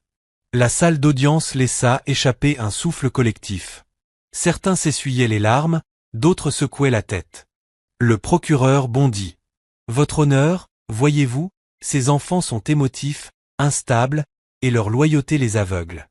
Un test ADN est la seule voie objective. La poitrine du juge Wright se serra. Son marteau tremblait dans sa main. Il pouvait sentir les murs se refermer, les yeux de la galerie le fixant comme des insectes sous verre. Il essaya de parler, mais sa gorge se noua. Il vit le regard de Malik, la défiance de Ma, l'honnêteté tremblante de Mika, et se vit lui-même, 7 ans plus tôt, écrivant cette maudite lettre. Enfin, sa voix sortit, rauque et cassée. Le tribunal se retirera pour 30 minutes. Le marteau claqua et il s'enfuit dans ses appartements, laissant le chaos derrière lui. Dès qu'il disparut, les journalistes se ruèrent en avant. Le huissier cria pour maintenir l'ordre. Tasha entraîna ses enfants dans le couloir, à l'écart du tumulte. Son cœur battait comme un tambour. Mama, chuchota Malik avec force. Il a peur. Tu l'as vu? Il sait. Arrête. S'il vous plaît, mes bébés, arrêtez d'en parler, supplia Tasha en s'adossant au mur. Ma secoua la tête. On ne peut pas arrêter, Mama. Eux non plus. Il faut faire face. Mika murmura. Si le test le prouve, que se passera-t-il? Les larmes de Tasha tombèrent. Alors le monde entier saura la vérité que j'ai essayé d'enterrer, et cela ne nous libérera pas. Cela nous enchaînera encore plus. Mais la mâchoire de Malik se durcit. Alors nous briserons les chaînes.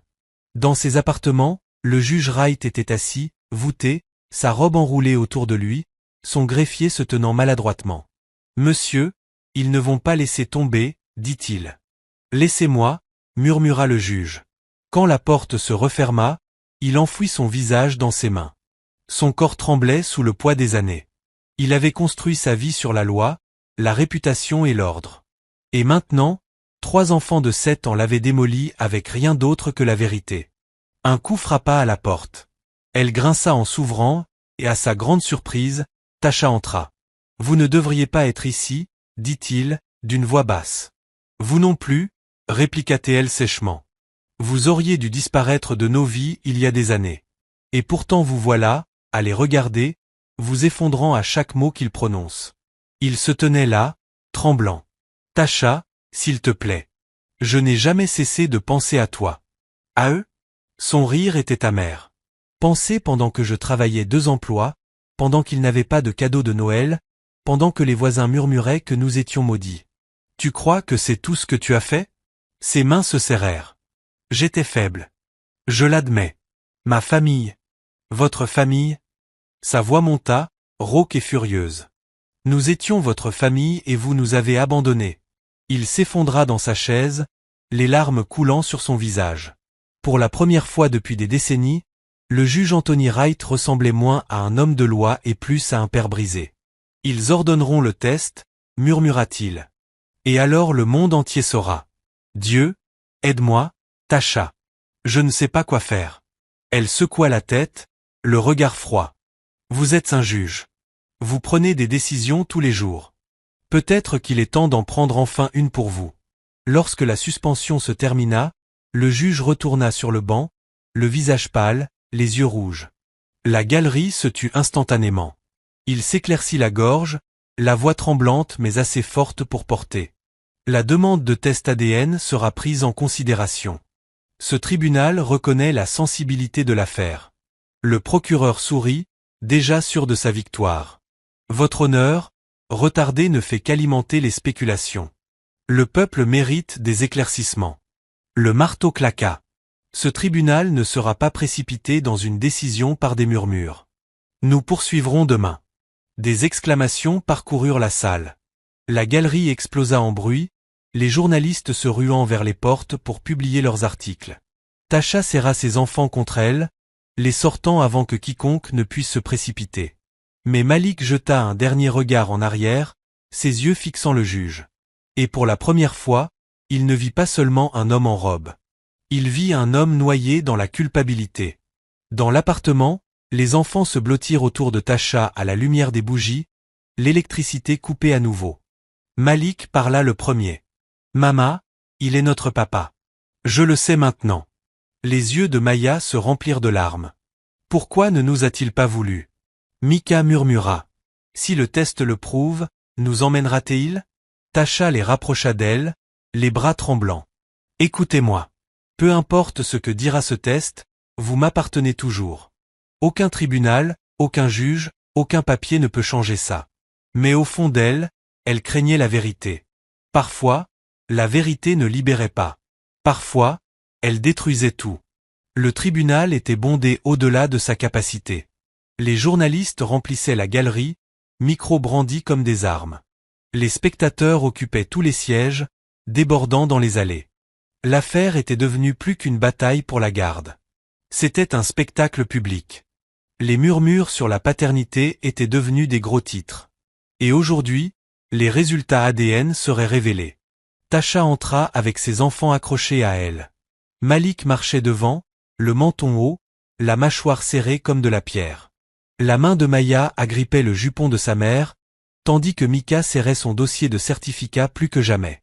Leurs vêtements étaient soignés, mais leurs yeux portaient la fatigue de trop de nuits blanches. « Gardez la tête haute », chuchota Tasha, quoi qu'il arrive.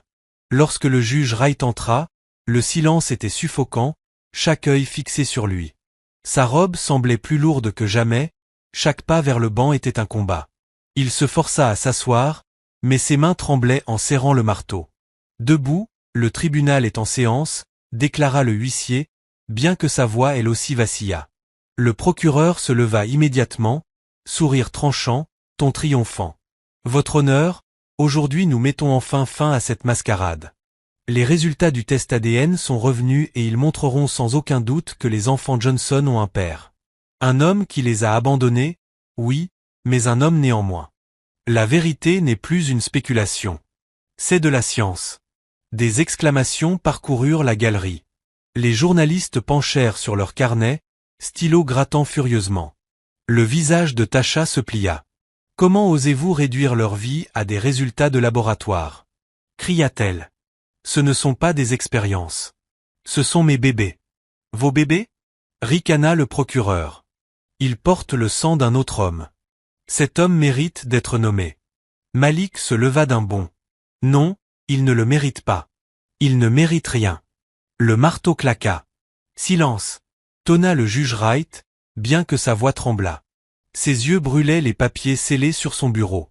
Les résultats, il les connaissait déjà. Le greffier tendit l'enveloppe au juge. Ses mains tremblaient en l'ouvrant. La salle retint son souffle. Ses yeux parcoururent les mots. Probabilité de paternité, 99,9%. La vérité qu'il avait enterrée pendant 7 ans lui faisait maintenant face en lettres grasses. Il avala difficilement, la voix presque brisée en lisant à voix haute.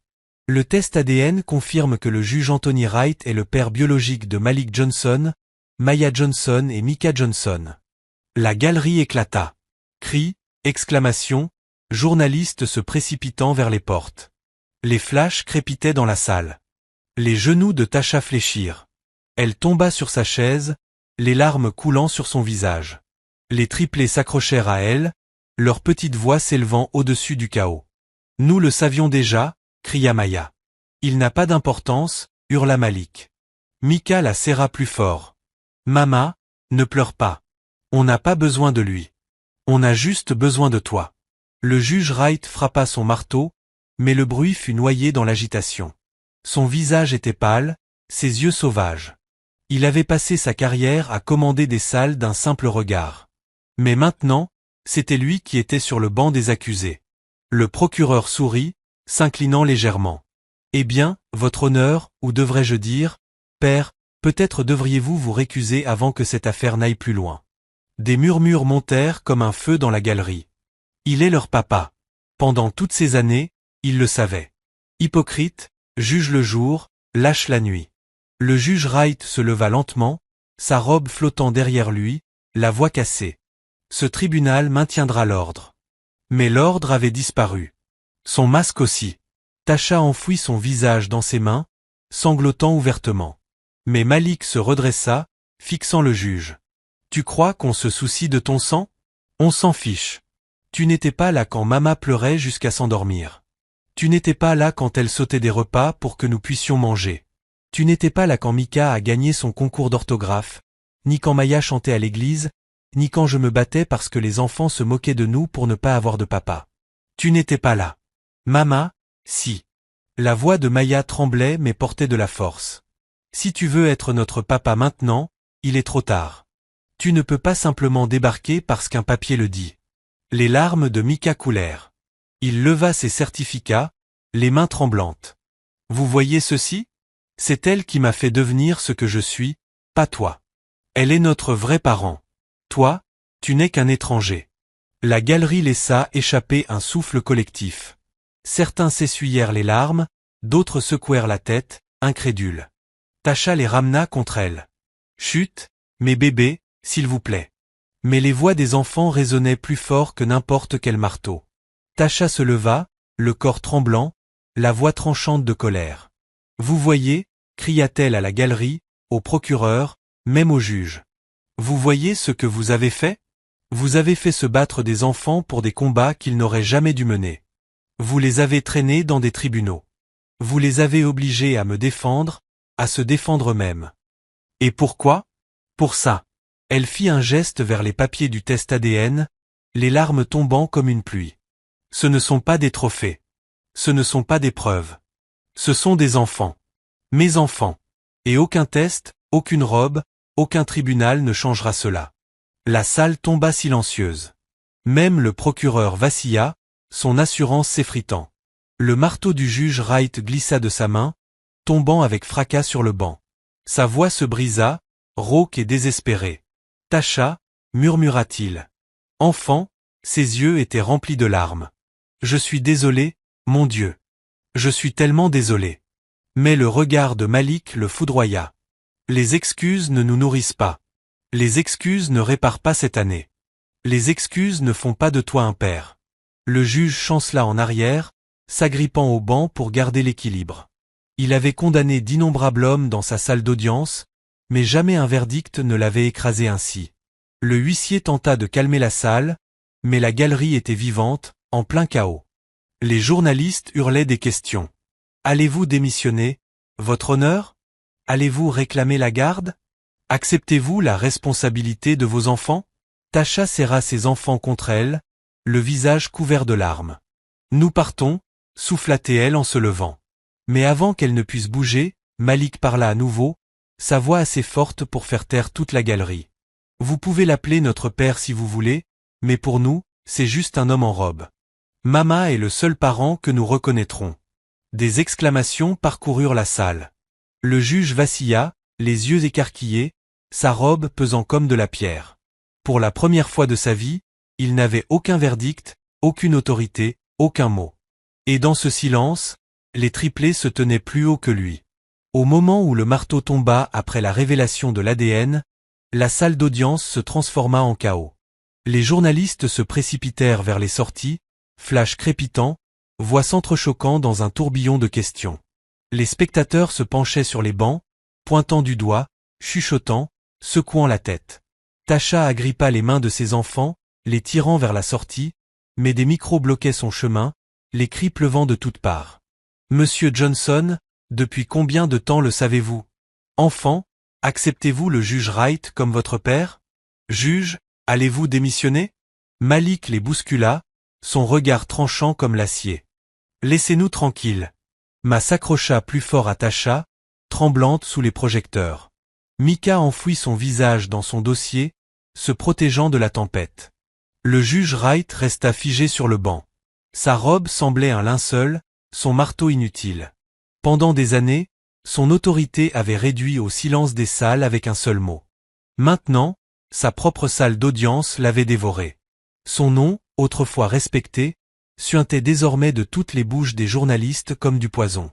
Ils atteignirent à peine les marches du tribunal que la foule se précipita à nouveau.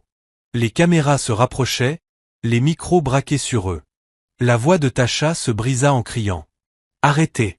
Vous ne voyez pas leurs enfants ?» Mais la clémence avait disparu. C'était devenu un spectacle.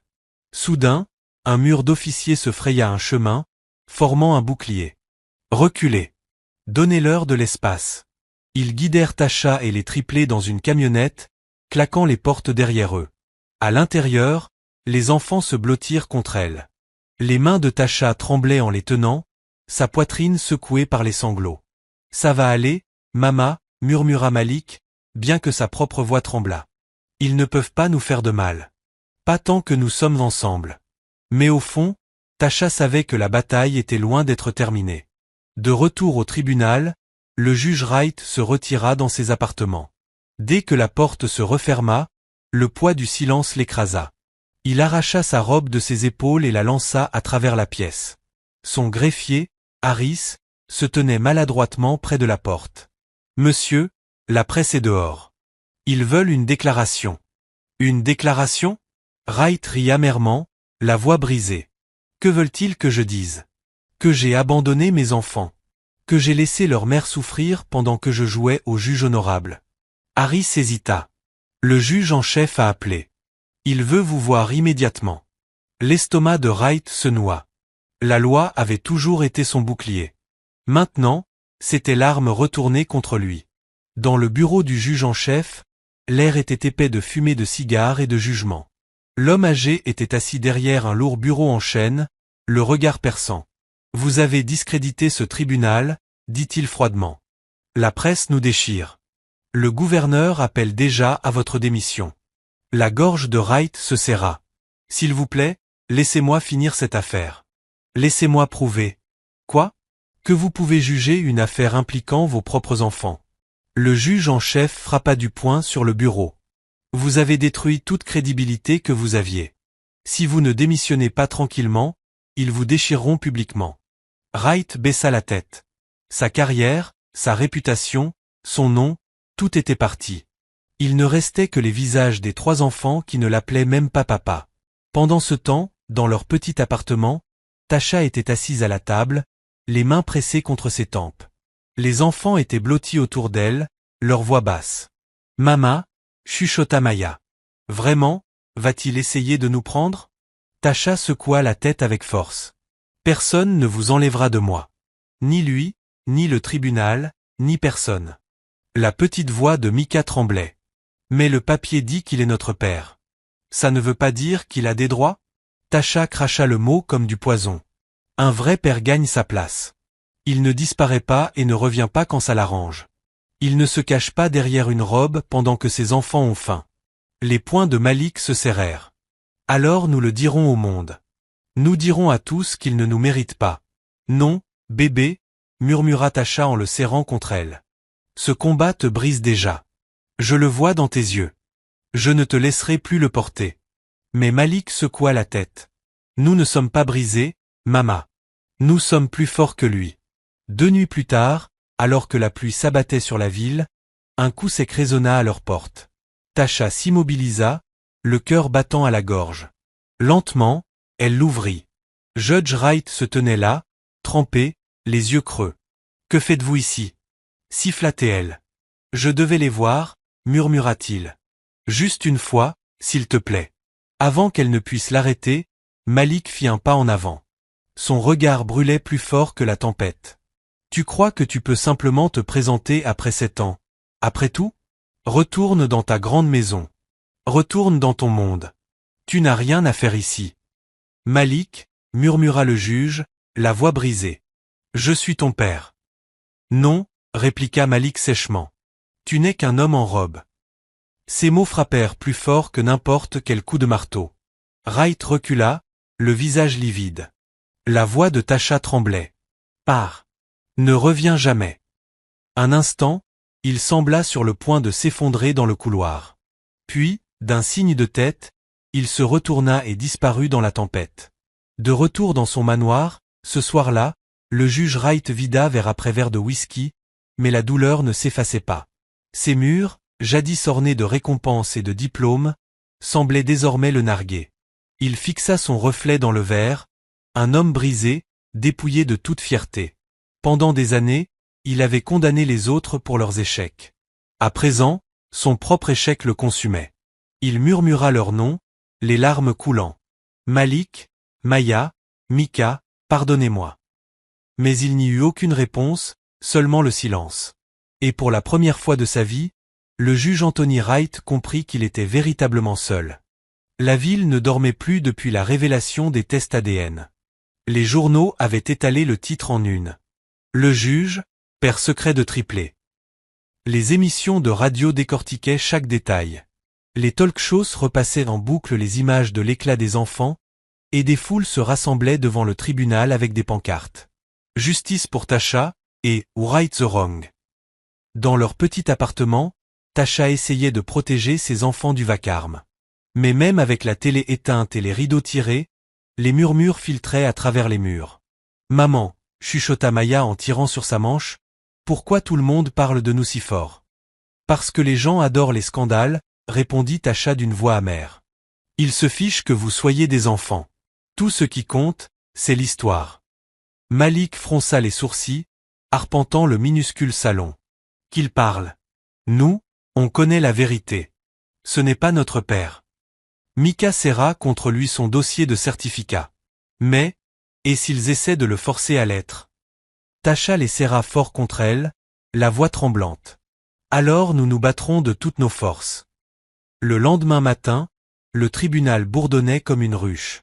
Des manifestants criaient, les caméras crépitaient, les journalistes se bousculaient. Les mains de Tasha tremblaient tandis qu'elle guidait ses enfants à travers la foule, leurs petits visages pâles mais déterminés. À l'intérieur, la salle d'audience était comble, épaule contre épaule. Le procureur se dressa, son sourire aiguisé pour les caméras. « Votre honneur » commença-t-il. « Les résultats ADN ont confirmé ce que nous soupçonnions tous. Le juge Anthony Wright est le père biologique de ses enfants. En conséquence, l'État doit reconsidérer la garde. Leur mère, Madame Johnson, est en difficulté, sans emploi, menacés d'expulsion. Pendant ce temps, leur père dispose de richesses, d'influence et de stabilité. Ses enfants méritent mieux que la pauvreté et le chaos. Il le mérite, lui. Un murmure parcourut la salle. Les reporters griffonnèrent frénétiquement.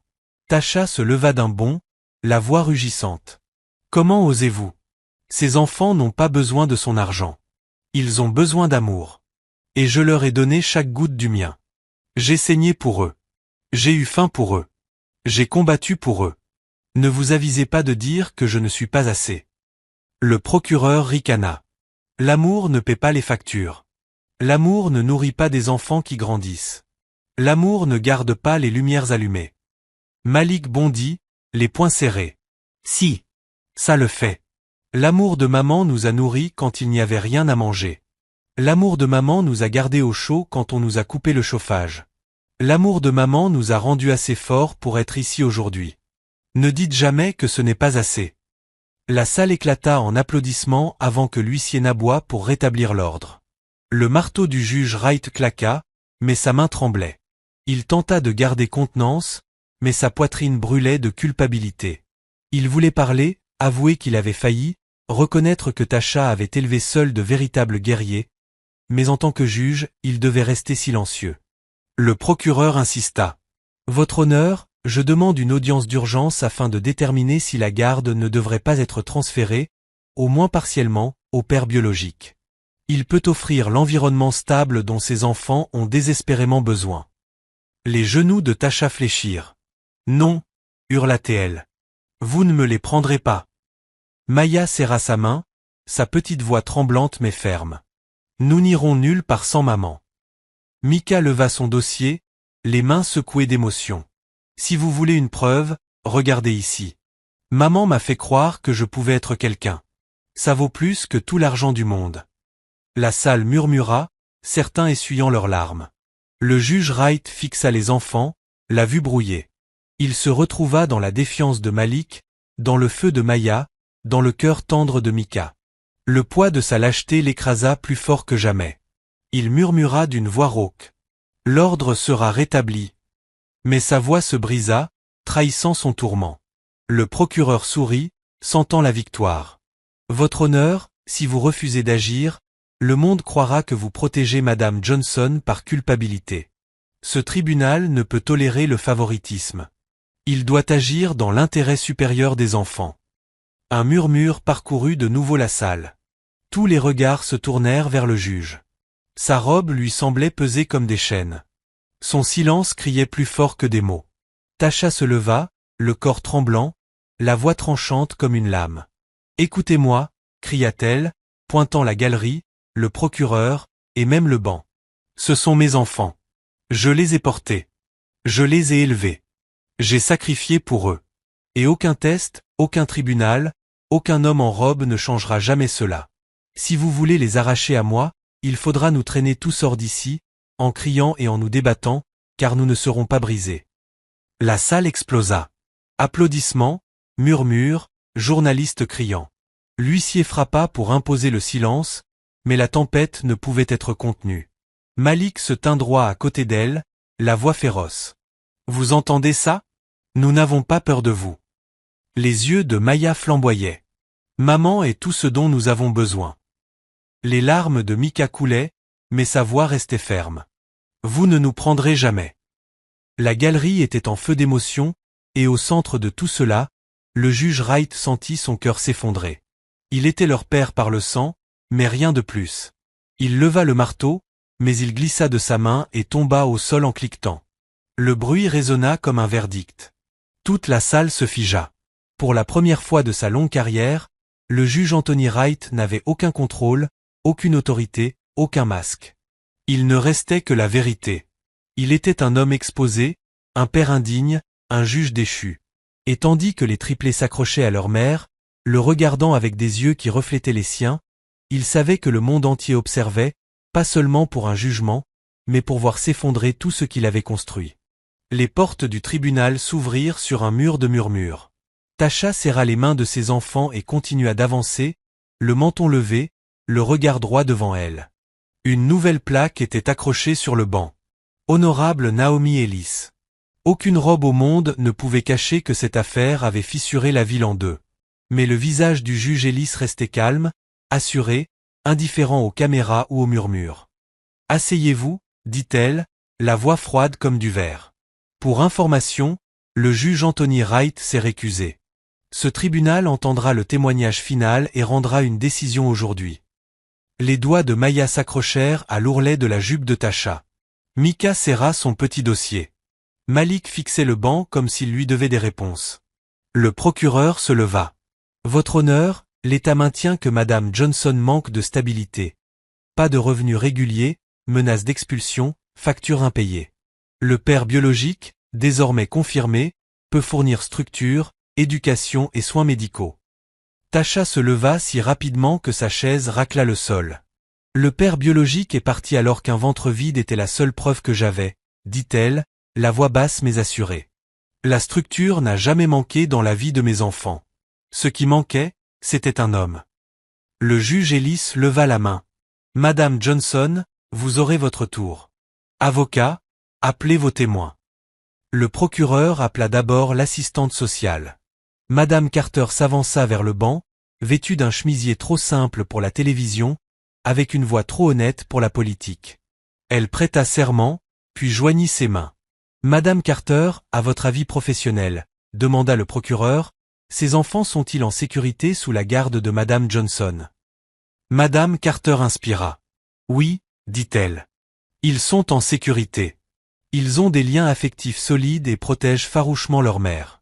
L'appartement montre une certaine pauvreté, mais pas de négligence. Il y a de l'amour ici, beaucoup d'amour. Une vague d'émotion parcourut la galerie. Le procureur fronça les sourcils. La sécurité ne suffit pas. Ont-ils ce dont ils ont besoin? Ce qu'un enfant désire le plus? Madame Carter répondit. Cohérence, amour, défense de leurs intérêts. Les finances sont instables? Oui, mais l'instabilité est économique, pas émotionnelle. J'ai déjà intervenu dans des foyers avec du mobilier plus luxueux et des esprits mourants. Ce n'est pas le cas ici. Le procureur changea de tactique. Un père stable et aisé ne serait-il pas un meilleur choix? Le regard de Madame Carter glissa sur la chaise vide où une robe conflictuelle avait siégé, puis sur les mains de Tasha serrant 3 petits points. Une amélioration, dit-elle prudemment, se mesure à ce qu'un enfant peut tenir lorsque les lumières s'éteignent. Sur ce plan, ils sont riches. Un murmure approbateur parcourut la salle. Vint ensuite M. Givant, cravate trop serrée, sourire trop éclatant. Il mentait comme s'il parlait sa langue maternelle. Les enfants courent partout. Je l'ai vu dans les poubelles. La femme mendie toujours pour une semaine de plus. Il désigna Tasha d'un geste théâtral. Inapte. Le juge Ellis dit. Tasha n'a peut-être pas d'avocat, mais elle a de la colonne vertébrale. Elle s'avança au centre, paumes ouvertes, voix posée. Monsieur Givant, combien de tickets de maintenance ai-je déposés pour le chauffage en décembre? Il cligna des yeux. Je n'ai pas ce chiffre. Voudriez-vous que je rafraîchisse votre mémoire si je vous dis 6? Elle sortit une mince liasse de son sac. Copie manuscrite tamponnée. Et combien de jours avons-nous été sans chauffage? Murmure. Quelqu'un toussa. Le sourire de M. Givant se fana. Ce n'est pas pertinent. C'est pertinent pour savoir si mes enfants ont eu froid à cause de moi, dit Tasha. Ou parce qu'un propriétaire a encaissé son loyer et oublié son devoir. Le juge Ellis se pencha. Répondez à la question. Monsieur Givant avala sa salive. 3 jours. Tasha se tourna vers le banc. 3 jours. Pas de chauffage. J'ai fait bouillir de l'eau sur le feu, je les ai emmitouflés dans des couvertures et je les ai quand même envoyés à l'école avec leurs devoirs faits. Cet homme appelle ça de la négligence. Moi, j'appelle ça de la survie.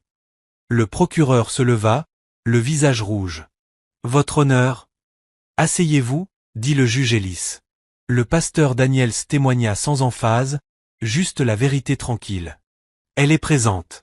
Quand la chorale chante, ses enfants sont là. Quand un voisin tombe malade, elle apporte de la soupe.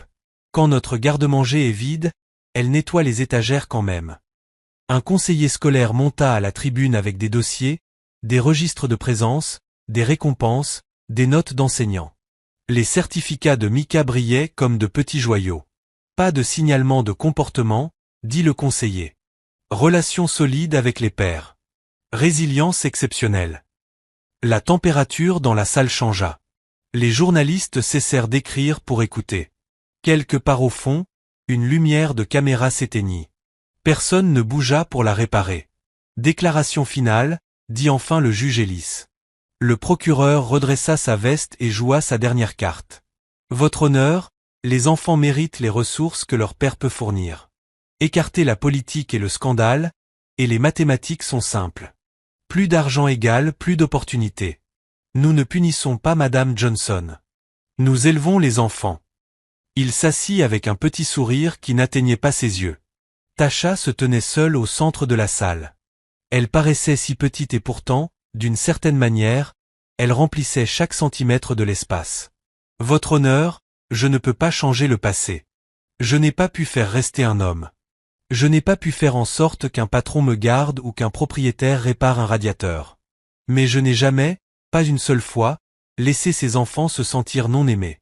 Ils n'ont pas tout ce qu'ils veulent, mais ils ont toujours tout ce dont ils ont besoin. Mon oui quand le monde dit non. Mes bras quand la nuit est bruyante. Ma voix quand la leur tremble. Elle se tourna vers ses enfants. Dites la vérité. Qui vous borde le soir? Toi, répondirent-ils en chœur. Qui est là quand il faut? Toi. Elle fit de nouveau face au banc. Si ce tribunal veut nous aider, aidez-nous à vivre, pas à partir. Ne déchirez pas les racines et appelez ça du jardinage. Le juge Ellis baissa les yeux vers les triplés. Enfants, vous avez beaucoup parlé, dit-elle, mais sa voix s'adoucit. Si vous avez une phrase de plus à dire, je l'écouterai. Malik s'avança, redressant ses deux grandes épaules. Nous n'abandonnerons pas notre maman. Maya prit sa main. La famille, c'est ceux qui restent. Mika leva son dossier comme pour jurer. S'il vous plaît, laissez-nous rentrer à la maison.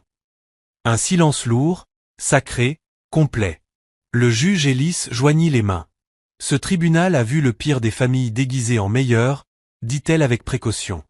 Et le meilleur des familles habillées de vêtements de seconde main. La loi me demande de veiller à l'intérêt supérieur de l'enfant. Elle ne définit pas le meilleur comme des sols en marbre. Ses yeux parcoururent la salle avant de se poser sur Tasha. La garde légale reste avec Madame Johnson. L'État coordonnera immédiatement une aide à la stabilisation, un soutien d'urgence, une médiation locative, des prestations alimentaires et un placement prioritaire à l'emploi. Un sanglot éclata quelque part derrière les journalistes. Maya serra la taille de Tasha jusqu'à ce que cette dernière pousse un cri. Quant au père biologique, continua le juge Ellis, et toute la salle se pencha pour écouter. Il n'y aura aucun transfert de garde. Tout contact devra commencer par une thérapie familiale réparatrice à la discrétion de la mère et aux frais du père. C'est une invitation à la responsabilité, pas un prix. La galerie explosa. Certains applaudirent, d'autres pleurèrent. Un journaliste laissa tomber son stylo et oublia de le ramasser. Le pasteur Daniels ferma les yeux et murmura. « Merci ». Le juge Ellis fit un dernier geste, ponctuation douce. « Affaire jugée. Madame Johnson, ramenez vos enfants à la maison. » Dehors, les micros se précipitèrent. « Mademoiselle Johnson, que ressentez-vous » Tasha serra ses enfants contre elle et dit la seule chose qui comptait. « Nous rentrons à la maison. » Ils traversèrent la foule jusqu'à la lumière de l'après-midi. C'était comme un chemisier propre après la pluie. 6 mois plus tard, les clés de l'appartement étaient plus lourdes car elles ouvraient une nouvelle porte. Le soleil illuminait de nouveaux planchers. Un canapé d'occasion, oui, mais il ne s'affaissait pas au milieu. Un calendrier magnétique sur le frigo affichait plus de couleurs que de factures. Sur le comptoir, un badge. Tasha Johnson, service aux patients, Grady Memorial Hospital. Elle travaillait désormais le jour. Le dîner avait le goût de l'assaisonnement et non de la panique. Chaussures retirées, Tasha appelait, remuant une marmite. Vous traquez la moitié d'Atlanta ici. Malik glissa à travers l'entrée en chaussettes, essayant de cacher son sourire, en vain. Le coach a dit, je commence au poste de meneur ce week-end. Tu ferais mieux de commencer par tes devoirs d'abord, dit-elle en agitant une cuillère en bois dans l'air. Maya déboula derrière lui, son ruban de travers, les yeux brillants. Tu viens au showcase, hein? J'ai un solo. Elle montra un flyer sur le frigo, concert jeunesse Mount Zion, samedi 18h. Tasha tapa sur le papier. J'y serai, comme pour les robes de chorale. Elle se pencha vers elle. Tu as écrit ce nouveau poème. Maya hocha fièrement la tête et sortit une page froissée de son sac à dos. Ça s'appelle Mama, Don't Break. Mika apparut plus lentement, prudent comme toujours, tenant une lettre avec un sceau doré. Madame Alvarez dit que j'ai été choisi pour l'équipe orthographique du district, dit-il doucement, comme s'il avait peur de faire fuir la bonne nouvelle en parlant trop fort. Tasha prit la lettre, la lut 2 fois, puis attrapa son garçon et le fit tourner jusqu'à ce qu'ils aient tous les deux le vertige. Regarde-toi. Elle riait, essoufflée. Regarde Dieu. La sonnette retentit. Le pasteur Daniels se tenait sur le porche avec 2 dames de l'église et 3 sacs d'épicerie qui semblaient être un sermon sur la générosité. Ne me combattez pas, dit-il, en se laissant pousser à l'intérieur. Notre garde-manger déborde. Pasteur, ça va, protesta Tasha. Alors prends ça et sois meilleur, dit-il en posant des légumes verts et des cuisses de poulet sur le comptoir. Une des dames de l'église fit un clin d'œil aux enfants et glissa une boîte de pâtisserie à Maya comme si c'était de la contrebande.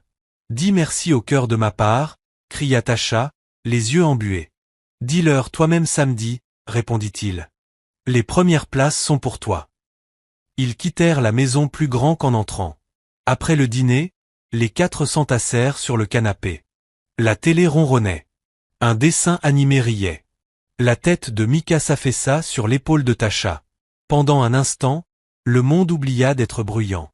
Un léger coup retentit alors que le générique défilait. Le sourire de Tasha s'amincit. Elle alla à la porte et regarda par le Judas. Costume sans robe. Regret sans micro.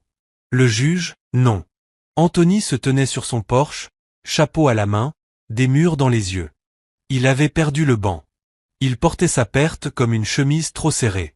La rumeur disait qu'il avait démissionné avant que le conseil disciplinaire ne puisse le dévorer vivant. La rumeur disait aussi qu'il s'était assis 2 fois au dernier rang de Mount Zion, partant avant la bénédiction à chaque fois. Tasha ouvrit la porte d'un demi-centimètre, puis d'un demi-cœur supplémentaire. Que veux-tu? Seulement te donner ça, dit-il, tendant une enveloppe simple et un chèque bancaire.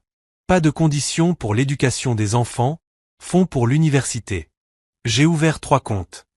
Elle le regarda, puis l'enveloppe. La culpabilité est une dépensière bruyante. La culpabilité a payé le premier dépôt, dit-il d'une voix rauque. La responsabilité paiera le reste. Je suis en thérapie. Le genre que tu avais ordonné. Je ne suis pas là pour demander quoi que ce soit. Je suis là pour accepter. Accepter quoi? Que l'amour n'est pas quelque chose à quoi on peut arriver en retard et s'attendre à une place. Il s'éclaircit la gorge. Si jamais tu décides qu'il pourrait vouloir du temps supervisé, quand tu seras prête, mon numéro est le même. Le silence s'étira comme des cordes à linge entre les immeubles. Depuis le salon, la voix de Malik. Mama, c'est qui? Tasha ne se retourna pas. Va finir ta lecture, bébé. Anthony glissa une seconde feuille sous l'enveloppe, manuscrite, pliée 2 fois pour qu'il la lise quand elle jugera le moment venu. Il descendit du porche, puis s'arrêta. Tu les as protégés. Je ne méritais pas cette gentillesse, mais tu l'as donnée quand même. Ce n'était pas pour toi, dit-elle. Je sais, répondit-il, et partit comme un homme qui comprend enfin la forme de sa propre ombre. Elle resta dans l'embrasure, l'enveloppe lourde comme l'histoire. Elle pouvait claquer la porte sur le passé et marcher vers l'avenir. Les 2 pouvaient être vrais. À l'intérieur, Malik attendait avec une question sur le visage. Maya observait les mains de sa mère. Mika planait. Une lune tranquille. Ce n'est rien que tu aies apporté, dit Tasha. Elle posa l'enveloppe sur l'étagère la plus haute et se tourna vers ses enfants. Botte près de la porte, dents brossées. Nous avons une grosse journée demain. Le samedi arriva avec une pluie fine et un sanctuaire rempli de voisins. Tasha trouva la première rangée déjà réservée avec 3 cartes nominatives soigneusement écrites. Malik, Maya, Mika. Mika serra sa main jusqu'à ce que la circulation se plaigne. Ne lâche pas, murmura-t-il. Jamais, répondit-elle. Le cœur se balançait. Maya s'avança avec un micro trop grand pour sa main et un poème trop grand pour les murs.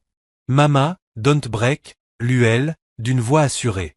Même quand la nuit penche fort, même quand la porte ne s'ouvre pas, même quand le monde dit « Girl, you ain't enough ».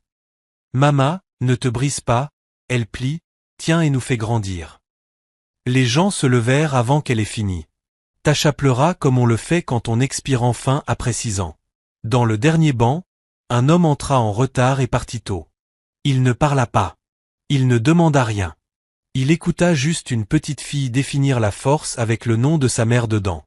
Cette nuit-là, Tasha les borda sous un toit qui leur appartenait, sous un avenir qui sentait déjà la possibilité. À la porte, Malik posa à nouveau la question, celle qu'il continuerait de poser jusqu'à ce que ça ne fasse plus mal. « On va bien, Mama ?» Elle lissa ses cheveux. « On va mieux que bien. »« Comment tu sais ?»« Parce que j'ai arrêté d'essayer d'être tout, » dit-elle. « Et j'ai laissé l'amour suffire. » Il hocha la tête comme un homme et bâilla comme un garçon. « D'accord. » Extinction des feux. La ville se tut. Une maman dans le couloir, une main sur un nouveau mur.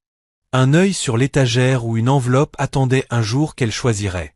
Elle ne devait rien au monde ce jour-là. Elle devait un matin à ces trois-là. Le narrateur, s'il y en avait un, aurait fermé le livre ici.